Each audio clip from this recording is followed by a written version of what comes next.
নির্বংশ হয়ে যাবে। ও আখিরি দাওয়ানা আলহামদুলিল্লাহি রাব্বিল আলামিন।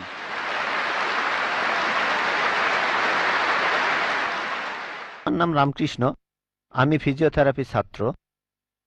আমার প্রশ্ন হলো, আল্লাহর আদম হাওয়াকে সৃষ্টি করার কি প্রয়োজন ছিল, অথবা এই বিশ্ব জগৎ এগুলো সৃষ্টি করে কি উপকার পাবেন? আমার দ্বিতীয় প্রশ্ন হলো, সবকিছুই কেউ সৃষ্টি করেছে, তাহলে ঈশ্বর তাকেও অবশ্যই কেউ সৃষ্টি করেছে। আল্লাহ শব্দটার অর্থ কি?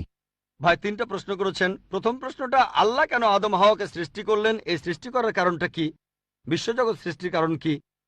আল্লাহ সৃষ্টি করেছেন আদম আর হাওয়াকে, তারা দুজনে শান্তিতে থাকুন, যাতে করে মানুষ যাতে আসতে পারে। তারা আমাদের সবার পূর্বপুরুষ।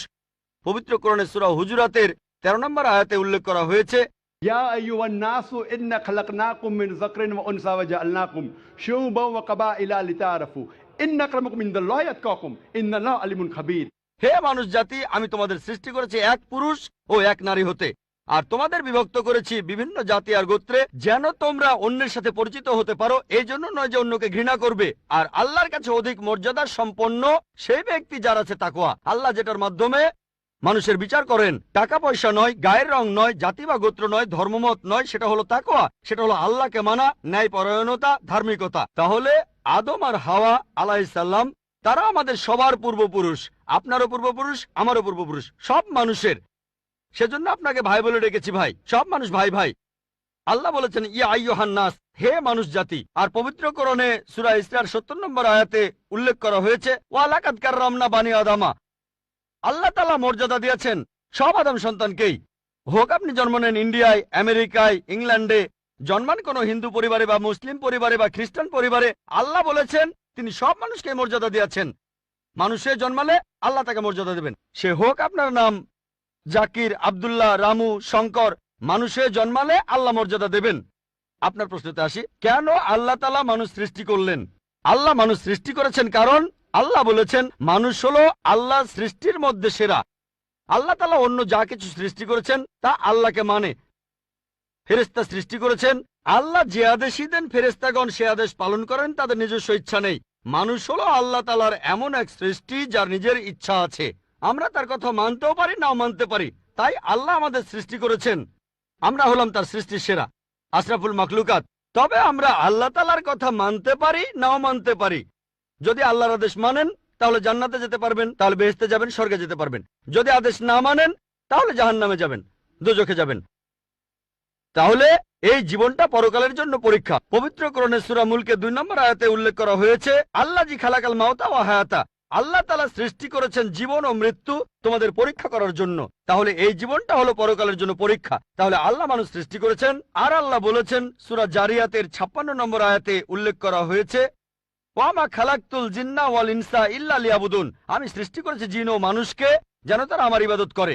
তাই আমাদের উচিত আল্লাহ তাআলার আদেশ নিষেধগুলো মেনে চলা। তাহলে আমরা আল্লাহ সুবহানাহু ওয়া তাআলার অন্যরকম সৃষ্টি যার নিজস্ব ইচ্ছা আছে। আমরা আল্লাহ তাআলার আদেশ মানতে পারি, আবার নাও মানতে পারি। অন্যান্য সকল সৃষ্টি যেমন তারা, গাছ, পাহাড়, পবিত্র কোরআন বলছে তারা আল্লাহ তাআলাকে সিজদা করে, তার সামনে নতজানু হয়, আল্লাহকে মানে। আমাদের স্বাধীন ইচ্ছা আছে, আল্লাহ আমাদের এই স্বাধীন ইচ্ছা দিয়েছেন। এই স্বাধীন ইচ্ছা নিয়ে যদি আল্লাহকে মানেন আপনি তাহলে ফেরেশতাদের উপরে চলে যাবেন। আর যদি আল্লাহ তাআলাকে না মানেন তখন হবেন শয়তানের সহযোগী। আল্লাহ আমাদের সৃষ্টি করেছেন পরকালের পরীক্ষার জন্য। আপনার দ্বিতীয় প্রশ্নে আসি, সবকিছুর একটা স্রষ্টা আছে, আল্লাহকে বানিয়েছে কে? যদি কেউ বলে সবকিছুরই একটা স্রষ্টা আছে, কথাটা ঠিক নয়। সব সৃষ্ট জিনিসের স্রষ্টা আছে। আল্লাহ তাআলার সংজ্ঞা হচ্ছে তাকে কেউ সৃষ্টি করেনি।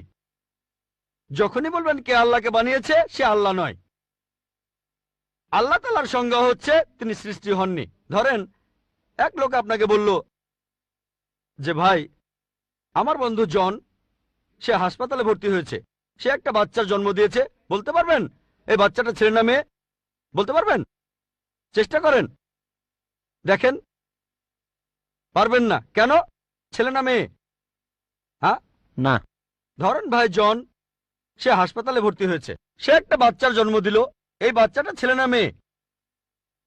আপনি বলতে পারবেন? না। না। 50% চান্স ছেলে না মেয়ে। লোকজন সবাই হাসছে কেন? বলতে পারবেন? পারবেন না। কেন? যে উত্তরই বলেন সেটা কি ঠিক হবে? চেষ্টা করে দেখেন, যে বাচ্চাটা জন্মালো সে কি ছেলে না মেয়ে? চেষ্টা করেন। মেয়ে। মেয়ে। ভাই, পুরুষ লোক কি বাচ্চার জন্ম দিতে পারে? হ্যাঁ, এখানে আপনি ভুল করেছেন। একইভাবে ভুল করেছেন যখন বললেন কে আল্লাহকে বানিয়েছে। পুরুষ লোক কোনো বাচ্চার জন্ম দিতে পারে না, তাহলে তো মেয়ে বা ছেলে হওয়ার প্রশ্নই আসে না। এখন কি আপনি বুঝতে পেরেছেন? হ্যাঁ, বুঝতে পেরেছেন, এই তো ভালো। পুরুষ লোক কোনো বাচ্চার জন্ম দিতে পারে না, তাহলে তো ছেলে বা মেয়ে হওয়ার কোনো প্রশ্নই আসে না। যখন প্রশ্ন করলেন কে আল্লাহকে সৃষ্টি করেছে, আল্লাহর সংজ্ঞা হচ্ছে, ঈশ্বরের সংজ্ঞা হচ্ছে তিনি সৃষ্টি হননি। যখনই বলবেন কে আল্লাহকে বানিয়েছে, সে আল্লাহ নয়। ওয়ালাম ইয়াকুল্লাহু কুফুয়ান আহাদ, তার সমতুল্য কেউ নেই। এবারে আপনার শেষ প্রশ্নটাতে আসে, আল্লাহকে। আল্লাহকে সবচেয়ে সেরা সংজ্ঞাটা আছে পবিত্র কোরআনে সূরা ইখলাসে 1 নম্বর থেকে 4 নম্বর আয়াতে উল্লেখ করা হয়েছে। এখানে বলা হয়েছে যে কুল হুয়াল্লাহু আহাদ, বলো তিনি আল্লাহ এক, অদ্বিতীয়। আল্লাহুস সামাদ, তিনি অবিনশ্বর, চিরস্থায়ী। লাম ইয়ালিদ ওয়া লাম ইউলাদ, তিনি জন্ম নেননি, কাউকে জন্ম দেননি। ওয়ালাম ইয়াকুল্লাহু কুফুয়ান আহাদ, তার সমতুল্য কেউ নেই। এই হলো 4 লাইনের সংজ্ঞা আল্লাহ সুবহানাহু ওয়া তাআলার। যদি কোনো মানুষ, যদি কেউ বলে যে অমুক লোকটা আল্লাহ, সেই লোক যদি এই 4টা শর্ত পূরণ করতে পারে, আমাদের মুসলিমদের কোনো আপত্তি থাকবে না সেই লোককে আল্লাহ বলে মেনে নিতে। 4 লাইনের সংজ্ঞা, এটাই হলো ধর্মের লিটমাস টেস্ট। আল্লাহ তাআলার সংজ্ঞা প্রথমটা হলো কুল হুয়াল্লাহু আহাদ, বলো তিনি আল্লাহ এক, অদ্বিতীয়। আল্লাহুস সামাদ, আল্লাহ অবিনশ্বর, চিরস্থায়ী। লাম ইয়ালিদ ওয়া লাম ইউলাদ, তিনি জন্ম নেননি, কাউকে জন্ম দেননি। ওয়া লাম ইয়াকুল্লাহু কুফুয়ান আহাদ, তার সমতুল্য কেউ নেই। যদি হিন্দু ধর্মগ্রন্থগুলো পড়েন, সেখানেও একই রকম কথা বলা হয়েছে, কুল হুয়াল্লাহু আহাদ। এটা পাবেন আপনাদের ছান্দোগ্য উপনিষদে 6 নম্বর অধ্যায় 2য় অনুচ্ছেদের 1ম পরিচ্ছেদে। এক্কামে বিদ্বিতীয়াম, ঈশ্বর মাত্র একজন, দ্বিতীয় কেউ নেই। দ্বিতীয় টেস্ট আল্লাহুস সামাদ, আল্লাহ অবিনশ্বর, চিরস্থায়ী। ভগবত গীতা 10 অধ্যায়ে 3 অনুচ্ছেদ বলছে, আমাকে বলা হয় এই বিশ্ব জগতের প্রভু, আমি জন্ম নেইনি, কোনো শুরু নেই। তৃতীয় টেস্ট লাম ইয়ালিদ ওয়া লাম ইউলাদ, তিনি জন্ম নেননি, কাউকে জন্ম দেননি। আর শ্বেতাক্ষেত্র উপনিষদে আছে 6 নম্বর অধ্যায়ের 9 অনুচ্ছেদে, নাচাই সাকাসিদ জানিতা নাচা দীপা, ঈশ্বরের কোনো প্রভু নেই, তার কোনো বাবা মা নেই। মহান ঈশ্বরের কোনো বাবা নেই, তার কোনো মা নেই। তারপর ওয়ালাম ইয়াকুল্লাহু কুফুয়ান আহাদ, তার সমতুল্য কেউ নেই। আর শ্বেতাক্ষেত্র উপনিষদে বলা হয়েছে 4 নম্বর অধ্যায়ের 19 অনুচ্ছেদে আছে। এছাড়াও যজুর্বেদ 32 অধ্যায়ের 3 অনুচ্ছেদে বলা হয়েছে, নাতাস্তি প্রতিমা আস্তি, মহান ঈশ্বরের কোনো প্রতিমা নেই, কোনো মূর্তি নেই, কোনো ছবি নেই, কোনো ফটোগ্রাফ নেই, কোনো ভাস্কর্য নেই। এটা কে বলেছে? যজুর্বেদ 32 অধ্যায় 3য় অনুচ্ছেদ বলেছে একই কথা, ওয়ালাম ইয়াকুল্লাহু কুফুয়ান আহাদ। যদি কেউ বলে যে অমুক লোকটা হচ্ছে আল্লাহ, যদি সেই লোক এই 4টা শর্ত পূরণ করে, আমরা মুসলিমরা কোনো রকম আপত্তি ছাড়াই সেই লোককে আল্লাহ বলে মেনে নেব। যেমন ধরেন, কিছু লোক বলে ভগবান রজনীশ হলেন মহান ঈশ্বর। একবার প্রশ্নোত্তর পর্বে এক হিন্দু আমাকে বলেছিলেন, আমরা ভগবান রজনীশকে ঈশ্বর বলে মানি না। আমি কখনোই বলিনি হিন্দুরা ভগবান রজনীশকে ঈশ্বর বলে মানে। আমি বলেছি কিছু লোক তাকে ঈশ্বর বলে মানে। আসুন দেখি রজনীশকে আমরা টেস্ট করি। প্রথম টেস্ট হলো কুল হুয়াল্লাহু আহাদ, বলো তিনি আল্লাহ এক, অদ্বিতীয়। রজনীশ কি এক, অদ্বিতীয়? সেই কি একমাত্র লোক যে নিজেকে ঈশ্বর দাবি করেছে? এরকম অনেক মানুষই ছিল, আর এই দেশে হাজার হাজার লোক নিজেকে ঈশ্বর দাবি করেছে। রজনীশ একমাত্র নয়। তবে রজনীশ ভক্তরা বলে না না, উনি একটু আলাদা। এবারে পরের টেস্টে দেখি। আল্লাহুস সামাদ, আল্লাহ অবিনশ্বর, চিরস্থায়ী। রজনীশ কি অবিনশ্বর, চিরস্থায়ী? আমরা তার জীবনী থেকে জানি, তার আত্মজীবনী থেকে। রজনীশ ভুগছিলেন অ্যাজমা, ডায়াবেটিস আর পিঠের ব্যথায়। চিন্তা করেন, মহান ঈশ্বরের হয়েছে অ্যাজমা, ডায়াবেটিস, পিঠের ব্যথা। তৃতীয় টেস্ট লাম ইয়ালিদ ওয়া লাম ইউলাদ, তিনি জন্ম নেননি, কাউকে জন্ম দেননি। ভগবান রজনীশ জন্মেছিলেন মধ্যপ্রদেশে, তার বাবা মাও ছিলেন। 1981 সালে তিনি আমেরিকায় গেলেন, ইউএসএ। তখন হাজারো আমেরিকান তার ভক্ত হয়ে গেল। তারপর আমেরিকার অরেগন প্রদেশে তিনি বানালেন একটা সেন্টার, আর তার নাম দিলেন রজনীশপুরম, তার গ্রাম। পরবর্তীতে আমেরিকান সরকার তাকে অ্যারেস্ট করে কারাবন্দী করে রাখলো। রজনীশ বলতো যে আমেরিকান সরকার তাকে স্লো পয়জনিং করেছে। চিন্তা করেন, মহান ঈশ্বরকে স্লো পয়জনিং করা হয়েছে। 1985 সালে আমেরিকান সরকার তাকে বের করে দিলে সে ইন্ডিয়ায় চলে আসে। তারপর এখানে পুনায় সে আরেকটা সেন্টার খুললো, আর তার নাম দেওয়া হলো ওশো কমিউন। যদি রজনীশের সমাধির কাছে কখনো যান, তার সমাধির উপরে লেখা আছে ভগবান রজনীশ ওশো। কখনো জন্মাননি, কখনো মরেননি, তবে পৃথিবীতে ভ্রমণ করেছেন 1931 সালের 11 ডিসেম্বর থেকে 1990 সালের 31শে জানুয়ারি পর্যন্ত। কখনো জন্মাননি, কখনো মরেননি, তবে পৃথিবীতে ভ্রমণ করেছেন 1931 সালের 11 ডিসেম্বর থেকে 1990 সালের 31শে জানুয়ারি পর্যন্ত তার সমাধিতে এটা লিখতে ভুলে গেছে যে পৃথিবীর 21টা দেশ তাকে ভিসা দেয়নি। মহান ঈশ্বর আসলেন এই পৃথিবীতে পৃথিবী ঘোরার জন্য, বিভিন্ন দেশে যাওয়ার জন্য তার নাকি ভিসাও লাগে। তখন গ্রিসের আর্কবিশপ বলেছিলেন যদি রজনীশকে এই দেশ থেকে তাড়িয়ে না দেওয়া হয়, আগে তার ঘর পোড়াবো, তারপর ভক্তদের ঘর পোড়াবো। শেষ টেস্ট ওয়ালাম ইয়াকুল্লাহু কুফুয়ান আহাদ। পরীক্ষাটা এতই কঠিন যে একমাত্র আল্লাহ ছাড়া কেউই পাশ করবে না। যখনই আল্লাহর সাথে কারো তুলনা করবেন সে আল্লাহ নয়। ওয়ালাম ইয়াকুল্লাহু কুফুয়ান আহাদ। এখন ভগবান রজনীশ অন্য অনেক মানুষের মতো মুখে দাড়ি ছিল, একটা নাক, দুটো চোখ, দুটো কান, দুটো হাত। যখন আল্লাহর সাথে পৃথিবীর কোনো কিছুর তুলনা করবেন সে আল্লাহ নয়। ওয়ালাম ইয়াকুল্লাহু কুফুয়ান আহাদ। যদি কেউ বলে যে আল্লাহ তাআলা 1000 গুণ বেশি শক্তিশালী, আপনারা কি শোয়ার্জনেগারের নাম শুনেছেন? এই লোকের নাম কখনো শুনেছেন? কখনো শুনেছেন তার নাম? এই লোক একটা সময় ছিল মিস্টার ওয়ার্ল্ড, মিস্টার ইউনিভার্স, পৃথিবীর সবচেয়ে শক্তিশালী লোক, বিশ্বজগতের সবচেয়ে শক্তিশালী লোক। যখনই আল্লাহকে তুলনা করবেন কোনো কিছুর সাথে, হোক সেটা আর্নল্ড শোয়ার্জনেগার, হোক সেটা দারা সিং, হোক সেটা কিংকং, হোক সেটা 1000 গুণ বা লক্ষ গুণ, যখনই আল্লাহর সাথে এই পৃথিবীর কোনো কিছুর তুলনা করবেন সে আল্লাহ নয়। ওয়ালাম ইয়াকুল্লাহু কুফুয়ান আহাদ। তার সমতুল্য কেউ নাই। তাহলে এই হলো 4 লাইনের সংজ্ঞা আল্লাহ সুবহানাহু ওয়া তাআলার পবিত্র কোরআনে আছে। আপনি যে ঈশ্বরের পূজা করছেন ভাই, সেই ঈশ্বরকে সূরা ইখলাস দিয়ে টেস্ট করুন। যদি তিনি পাশ করেন তাহলে সত্যিকারের ঈশ্বর, তা না হলে নকল ঈশ্বর। প্রশ্ন বাম দিকের মাইক থেকে। ডক্টর জাকির নায়েক, আমার নাম জেরি থমাস। আমি ওসমানিয়া ইউনিভার্সিটিতে সাংবাদিকতার উপর রিসার্চ করছি। আমরা কয়েকজন বন্ধু মিলে একটা ওয়েবসাইট খুলেছি সাক্ষীটাইম.com। আপনার কাছে আমার প্রশ্ন, 1 নাম্বার, আমি সবসময় জানতাম যে হাদিস ছাড়া কোরআন অসম্পূর্ণ। এখন আপনি অন্য ধর্মগ্রন্থের কথাও বললেন, আপনি বাইবেলের কথাও বললেন, কিন্তু বাইবেল বলছে যে যীশুখ্রিস্টকে বিশ্বাস করে না সে খ্রিস্ট বিরোধীদের দলে সামিল হয়। এটা একটা ভবিষ্যৎবাণী। আমি এমনও শুনেছি যে হাদিস বলছে যে মোহাম্মদ জাদুবিদ্যার সাহায্য নিয়েছিল। এখানে আপনার বক্তব্যটা কি? ভাই, আপনি প্রশ্ন করলেন আর আপনি বেশ কিছু মন্তব্য করলেন। আপনি বললেন যে আপনি জানেন যে হাদিস ছাড়া পবিত্র কোরআন অসম্পূর্ণ। এখানে আপনি অন্য ধর্মগ্রন্থের কথাও শুনলেন। তার মানে উনার মতে বাইবেলের উদ্ধৃতি দিলে সে কথা মানতে হবে। আর বাইবেল বলছে যিশু বা ঈসা আলাইহিস সালামকে যে বিশ্বাস করবে না সে দোজখে যাবে, ইত্যাদি ইত্যাদি। এখানে আমার মন্তব্য কি? 1 নম্বর পয়েন্ট, হাদিস ছাড়া পবিত্র কোরআন অসম্পূর্ণ নয়। কোরআন একটা স্বয়ং সম্পূর্ণ বই।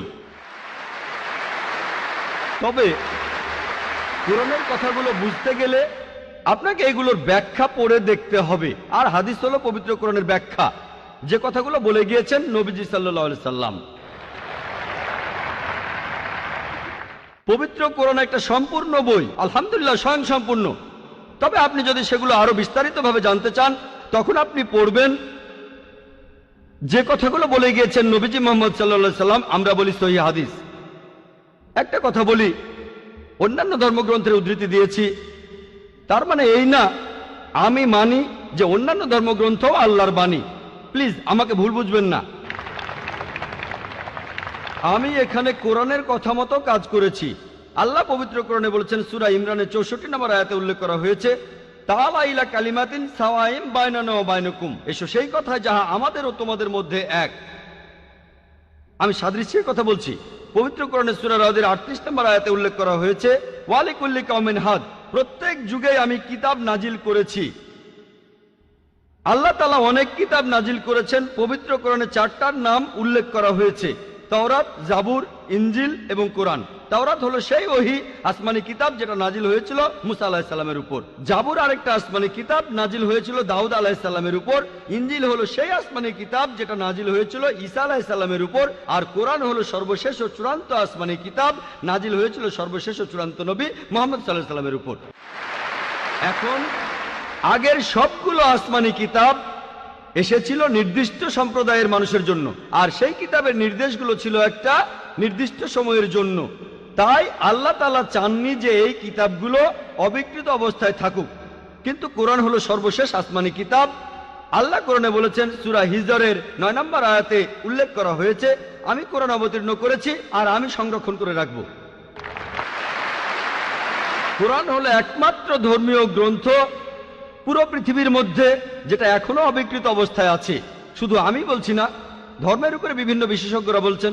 তাদের একজন উইলিয়াম মুর, তিনি ইসলামের বিরুদ্ধে তীব্র সমালোচনা করতেন। তিনি খ্রিস্টান ছিলেন। 200 বছর আগে তিনি বলেছিলেন আর কোনো ধর্মীয় গ্রন্থ নেই, আর কোনো ধর্মীয় গ্রন্থ নেই যেটা এখনো অবিকৃত অবস্থায় আছে 1200 বছরের বেশি সময় ধরে। এখন বললে 1400 বছরেরও বেশি। এই কোরআনের মতো তিনি খ্রিস্টান ছিলেন, ইসলাম ধর্মের তীব্র সমালোচক ছিলেন। তিনি সত্যি কথাটা স্বীকার করেছেন, কোরআন অবিকৃত অবস্থায় আছে, কিন্তু অন্যান্য সব ধর্মগ্রন্থ সেগুলোর কথা বদলে গেছে। এমনকি বাইবেলও। আমি বাইবেলকে আল্লাহ তাআলার বাণী বলে মানি না। আমরা মুসলিমরা বিশ্বাস করি সেই ওহীতে যেটা দেওয়া হয়েছিল ঈসা আলাইহিস সালামকে, ইনজিল। কিন্তু এখন আমরা যে বাইবেলটা দেখি, এই বইটা একটা মিশ্রণ। এখানে আল্লাহর বাণী থাকতে পারে, কোরআনের সাথে মিললে আমি আপত্তি না করে মেনে নেব এটা আল্লাহর বাণী। এছাড়াও নবীদের বলা কথা আছে, এখানে ঐতিহাসিকদের বলা কথাও আছে। দুঃখের সাথে জানাচ্ছি বাইবেলে পর্নোগ্রাফিও আছে। আমি উদ্ধৃতি দিতে পারবো না, আমি পারবো না। বাইবেলে আছে অনেক পরস্পর বিরোধী কথা, বৈজ্ঞানিক ভুল, গাণিতিক ভুল, সেগুলোর কথা এখানে বলছি না। আমি বিতর্ক করেছিলাম ডক্টর উইলিয়াম ক্যাম্বেলের সাথে। ইনি ইসলামের বিরুদ্ধে একটা বই লিখেছিলেন, Quran and Bible in the light of history and science. বলেছিলেন কোরআনে 30টা বৈজ্ঞানিক ভুল আছে। আমি আমেরিকায় গিয়েছিলাম। আমেরিকায় আমরা বিতর্ক করেছিলাম 2000 সালের 1 এপ্রিল, আর টপিক ছিল Quran and Bible in the light of science. তার সব অভিযোগের উত্তর আমি দিয়েছিলাম। তারপর আমি যখন বাইবেলের 38টা ভুলের কথা বললাম, তিনি সেগুলোর উত্তর দিতে পারেননি। পবিত্র কোরআনের সূরা বাকারার 79 নম্বর আয়াতে উল্লেখ করা হয়েছে, فويل للذين يكتبون الكتاب بأيديهم ثم يقولون هذا من عند الله ليشتروا به ثمنا قليلا فويل لهم مما كتبت أيديهم ويل لهم مما يكسبون। দুর্ভোগ তাদের যারা নিজ হাতে কিতাব রচনা করে আর বলে এটা আল্লাহর ওহী। সমূল্য পাওয়ার জন্য তারা এই কথা বলে, যা লিখেছে সেজন্য শাস্তি তাদের, যা উপার্জন করেছে সেজন্য শাস্তি তাদের। তাই বর্তমানের বাইবেল, হয়তো জানেন এই বাইবেল শব্দটা এটা বাইবেলের মধ্যে কোথাও নেই। এটা এসেছে গ্রিক শব্দ বিবলস থেকে, অর্থাৎ অনেক বই মিলে একটা বই। আর বিশেষজ্ঞরা এখন বলেন এই বাইবেল লিখেছে অনেকজন লেখক, আমি বলছি না, খ্রিস্টান বিশেষজ্ঞরা। তাই বর্তমানের বাইবেলকে আমি আল্লাহর বাণী বলে মনে করি না।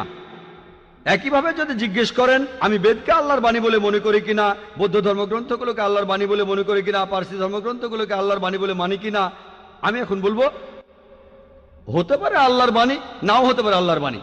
আল্লাহ সুবহানাহু ওয়া তাআলা অনেক ওহী নাজিল করেছেন, অনেক কিতাব, কোরআনে 4টার নাম উল্লেখ আছে, তবে এছাড়াও আছে যেমন সুফে ইব্রাহিম, এরকম অনেক আছে। আমি এখানে বলবো হতে পারে হিন্দু ধর্মগ্রন্থ হতে পারে আল্লাহর বাণী, হতে পারে বৌদ্ধ ধর্মগ্রন্থ সেগুলো আল্লাহর বাণী, তারপর পারসি ধর্মগ্রন্থ আল্লাহর বাণী হতে পারে, কিন্তু আসমানি কিতাব হলেও সেগুলো নির্দিষ্ট জাতি আর নির্দিষ্ট সময়ের জন্য। এখন আপনি মানবেন সর্বশেষ ও চূড়ান্ত কিতাব, সেটা হলো পবিত্র কোরআন। তাহলে প্রত্যেক মানুষই, হোক তার দেশ ইন্ডিয়ায়, আমেরিকাতে, কানাডায়, ইংল্যান্ডে, সিঙ্গাপুরে, সৌদি আরবে, প্রত্যেক মানুষই সর্বশেষ ও চূড়ান্ত ওহী মানবে, অর্থাৎ পবিত্র কোরআন আর সর্বশেষ নবী মুহাম্মদ সাল্লাল্লাহু আলাইহি সাল্লামকে মেনে চলবে। আমি বলছি না যে হিন্দু ধর্মগ্রন্থগুলো আল্লাহর বাণী, আর আল্লাহর বাণী হলেও সেটা নির্দিষ্ট সময়ে নির্দিষ্ট জাতির জন্য ছিল।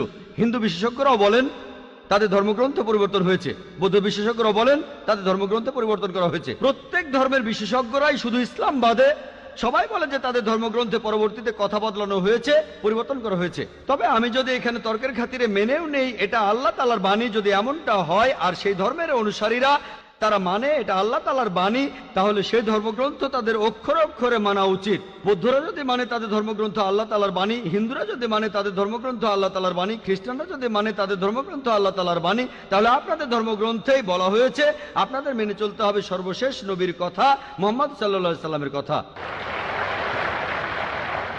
আপনি তো মনে করেন এটা আল্লাহ তাআলার বাণী, আমি মনে করি হতেও পারে আবার নাও হতে পারে। আপনি মনে করেন সেটাই আল্লাহ তাআলার বাণী, তাহলে আপনি সেটার কথা মেনে চলেন। সর্বশেষ আর চূড়ান্ত নবীকেও আপনি বিশ্বাস করেন। আমি আগেও বলেছি, পবিত্র বাইবেলে গসপেল অফ জন 16 নম্বর অধ্যায়ের 12 থেকে 14 অনুচ্ছেদে আছে, ঈসা আলাইহিস সালাম বলছেন, আমি তোমাদের অনেক কথা বলতে চাই, কিন্তু তোমরা সেটা এখন বুঝতে পারবে না, কারণ যখন সত্যের আত্মা তোমাদের সামনে আসবে সে তোমাদের সত্যের পথে নিয়ে যাবে। সে তার নিজের কথা বলবে না, যা শুনবে সে কথাগুলোই বলবে। সে তোমাদের ভবিষ্যতের কথা বলবে, আমাকে মহিমান্বিত করবে। এ মানুষটা কে? মুহাম্মদ সাল্লাল্লাহু আলাইহি সাল্লাম। মুহাম্মদ সাল্লাল্লাহু আলাইহি সাল্লাম বাদে আর কোন নবী ঈসা আলাইহিস সালামকে কি মহিমান্বিত করেছেন? ঠিকই বলেছেন আপনি, যে ঈসা আলাইহিস সালামকে অস্বীকার করবে সে নরকে যাবে। আপনি বললেন এই কথা। আমি আপনার সঙ্গে একমত একমত সেই মুসলিম আসলে মুসলিম না যে ঈসা আলাইহিসসালামকে বিশ্বাস করে না। আমরা এখানে বলি আলাইহিসসালাম, আপনি শুধু বললেন যিশু। আমি পারি না, আমাকে বলতে হবে আলাইহিসসালাম যদি ইসলামের প্রতিনিধিত্ব করি। যদি আমি এই আলাইহিসসালাম শব্দটা না বলি আমাকে বের করে দেওয়া হবে। অনভিজ্ঞ লোক এটা করতে পারে, আমাকে বলতেই হবে আলাইহিসসালাম। তাহলে সেই মুসলিম আসলে মুসলিম না যে ঈসা আলাইহিসসালামকে বিশ্বাস করে না। আমরা মানি যে ঈসা আলাইহিসসালাম হচ্ছেন আল্লাহ সুবহানাহু ওয়া তাআলার প্রেরিত রাসূল। বিশ্বাস করি তিনি অলৌকিকভাবে জন্মেছিলেন কোনো পুরুষের হস্তক্ষেপ ছাড়াই, যেটা অনেক আধুনিক খ্রিস্টানি বিশ্বাস করে না। আমরা মানি যে তিনি আল্লাহর আদেশে মৃত মানুষকে জীবিত করেছিলেন। আমরা মানি যে তিনি আল্লাহর আদেশে জন্মান্ধর কুষ্ঠরোগীদের সুস্থ করেছিলেন। মুসলিম আর খ্রিস্টানরা এখানে এক। তবে আমি জানি আপনি কি বোঝাচ্ছেন। আপনি যখন বললেন যীশু খ্রিস্টকে বিশ্বাস করা, তার মানে কি বুঝিয়েছেন? যে তিনি ঈশ্বর, তাই না? ওনার মাইক্রোফোনটা অন করেন। যিশুকে বিশ্বাস করা বলতে কি বোঝাচ্ছেন? নবী হিসেবে বিশ্বাস করা? যিশুর এই কথাটা বিশ্বাস করি, আমি সত্য আর জীবনের একমাত্র পথ। এ কথার মানে কি? এর মানে যীশু খ্রিস্ট হলেন ঈশ্বর। ভাই এবারে বাইবেলের উদ্ধৃতি দিলেন। জনে আছে এই কথাটা। আমি আপনাকে রেফারেন্সটা বলছি, রেফারেন্সটা আমি বলছি, সমস্যা নেই। রেফারেন্সটা কি? জনের 14 নম্বর অধ্যায়। আপনিই বললেন। অনুচ্ছেদ? আমাকে বাইবেল দেখে বলতে হবে। জনের 14 অধ্যায়ের 16 অনুচ্ছেদ। ঠিক 16 আছে? নম্বর না, 6 নম্বর অনুচ্ছেদ, 16 নম্বর না। সরি মিস্টার নায়েক, আমাকে বাইবেল শেখানো লাগবে না। আমরা আপনার ভুল ব্যাখ্যাগুলো শুনে আমাদের ওয়েবসাইটে সেটার উত্তর দেব। ভালো কথা। ভাই আপনি উদ্ধৃতি দিচ্ছেন, আপনার ব্যাগে তো বাইবেল আছে, তাই না? ব্যাগ থেকে বাইবেলটা বের করে দেখেন। এটা গসপেল অফ জনের 14 নম্বর অধ্যায় 6 নম্বর অনুচ্ছেদ, 16 নম্বর না।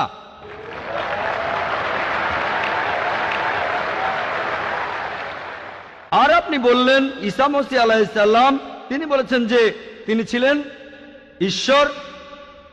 আপনার প্রশ্নতে পরে আসছি। প্রশ্নের উত্তরটা দেওয়ার আগে আমি একটা কথা বলে নিই। আমি বাইবেল পড়েছি, গোটা বাইবেলের মধ্যে পরিষ্কারভাবে বলা এমন একটা কথাও নেই যেখানে যিশু বা ঈসা আলাইহিস সালাম নিজে বলেছেন আমি ঈশ্বর আর আমার উপাসনা করো। যদি কোনো খ্রিস্টান আমাকে দেখাতে পারেন গোটা বাইবেলের মধ্যে পরিষ্কারভাবে বলা মাত্র একটি কথা যে ঈসা আলাইহিস সালাম নিজেই বলেছেন যে আমি ঈশ্বর আর আমার উপাসনা করো, তাহলে আমি ডক্টর জাকির নায়েক আজকেই খ্রিস্টান ধর্ম গ্রহণ করব। আমি অন্য মুসলিম ভাইদের পক্ষ থেকে এই কথা বলছি না। আমি আমার মাথাটা তরবারির তলে রাখছি। আমি বিভিন্ন ধর্মের উপর একজন ছাত্র। আপনি বাইবেল পড়েছেন আর আমিও পড়েছি বাইবেল। আপনি বললেন যে আপনাকে বাইবেল শেখানো লাগবে না। ঈসা আলাইহিস সালাম এই কথা নিজে বলেছেন, সত্যকে খোঁজো, সত্যই তোমাকে মুক্ত করবে। ইনশাআল্লাহ আজকে আপনি সত্য দেখবেন আর ইনশাআল্লাহ সত্য আপনাকে মুক্ত করবে। আমি কথাটা আবার বলছি, গোটা বাইবেলে পরিষ্কারভাবে বলা এমন একটা কথাও নেই যেখানে যিশু বা ঈসা আলাইহিস সালাম নিজেই বলেছেন আমি ঈশ্বর আর আমার উপাসনা করো। আপনারা যদি বাইবেল পড়েন, ঈসা আলাইহিস সালাম তার নিজের মুখেই বলেছেন। এটা আছে গসপেল অফ জন 14 নম্বর অধ্যায়ের 28 অনুচ্ছেদে। বলেছেন আমার পিতা আমার চাইতে মহান। গসপেল অফ জন 10 নম্বর অধ্যায়ের 29 অনুচ্ছেদ, আমার পিতা সবার চাইতে মহান। গসপেল অফ ম্যাথিউ 12 নম্বর অধ্যায়ের 28 অনুচ্ছেদ, আমি ঈশ্বরের আত্মার সাহায্যে শয়তানকে তাড়িয়ে দেই। গসপেল অফ লুক 11 নম্বর অধ্যায়ের 20 অনুচ্ছেদ, আমি ঈশ্বরের আঙ্গুলের সাহায্যে শয়তানকে তাড়িয়ে দেই। গসপেল অফ জন 5 নম্বর অধ্যায়ের 30 অনুচ্ছেদ, আমি আমার নিজের থেকে কিছুই করতে পারি না, আমি এখানে বিচার করি আর আমার বিচার সঠিক, কারণ আমি আমার ইচ্ছায় কাজ করি না, আমার পিতার ইচ্ছায় কাজ করি। যদি কেউ বলে সে আল্লাহর ইচ্ছা মতো কাজ করে, সে একজন মুসলিম। ঈসা আলাইহিস সালাম একজন মুসলিম, তিনি নিজেকে ঈশ্বর বলেননি। বুক অব অ্যাক্টসে পরিষ্কার বলা আছে 2 নম্বর অধ্যায়ের 22 অনুচ্ছেদ, বলা হয়েছে হে ইসরায়েলের সন্তানেরা একথা শোনো, নাজারেত শহরের যিশু ঈশ্বর প্রেরিত একজন পুরুষ তোমাদের মাঝে। সে অনেক অলৌকিক কাজ করবে, সেগুলো তাকে ঈশ্বর করাবেন, তোমরা তার সাক্ষী থাকবে। ঈশ্বর প্রেরিত একজন পুরুষ তোমাদের মাঝে, সে অনেক অলৌকিক কাজ করে দেখাবে, ঈশ্বর তাকে দিয়ে করাবেন আর তোমরা তার সাক্ষী থাকবে। তাই বাইবেল স্পষ্ট করে বলছে যে ঈসা আলাইহিস সালাম ছিলেন একজন মানুষ, তিনি আল্লাহ তাআলার প্রেরিত একজন রাসূল, কিন্তু আল্লাহ নন। গোটা বাইবেলের মধ্যে পরিষ্কারভাবে এমন একটা কথাও নেই যেখানে ঈসা আলাইহিস সালাম নিজেই বলেছেন যে আমি ঈশ্বর, আমার উপাসনা করো।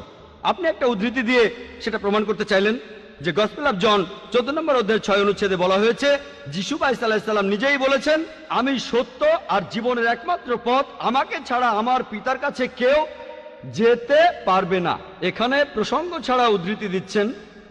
লোকজন পবিত্র কোরআনের আয়াত নিয়ে প্রসঙ্গ ছাড়া উদ্ধৃতি দেয় দুর্নাম করতে। একইভাবে খ্রিস্টান মিশনারিরা বাইবেলের প্রসঙ্গ ছাড়া উদ্ধৃতি দেয়। আপনাকে একটা সত্য কথা বলি, আপনার বাইবেলটা খোলেন, যদি সন্দেহ থাকে বাইবেলটা খোলেন, প্রসঙ্গ জানতে 1 নম্বর অনুচ্ছেদটা পড়েন। গসপেল অফ জন 14 নম্বর অধ্যায়ের 1 অনুচ্ছেদ বলছে যে তোমরা ভয় পাচ্ছ কেন? যিশু ভাই সাল্লাল্লাহু আলাইহি সাল্লাম বলছেন, যদি তোমরা ঈশ্বরকে বিশ্বাস করো তাহলে আমাকে বিশ্বাস করো। আমার পিতার রাজ্যে অনেক প্রাসাদ আছে, আমি সেখানে গিয়ে তোমাদের জন্য জায়গা তৈরি করব। আমি যখন যাব আমি তখন বলবো। শিষ্যরা বলল, আপনি কোথায় যাবেন? তোমরা জানো না আমি কোথায় যাব? তারা বলল না। তখন শিষ্যরা বলল যে আমাদের পথ দেখান, আপনি যেখানে যাবেন। তখন যিশু সাল্লাল্লাহু আলাইহি সাল্লাম বললেন, আমি সত্য আর জীবনের একমাত্র পথ।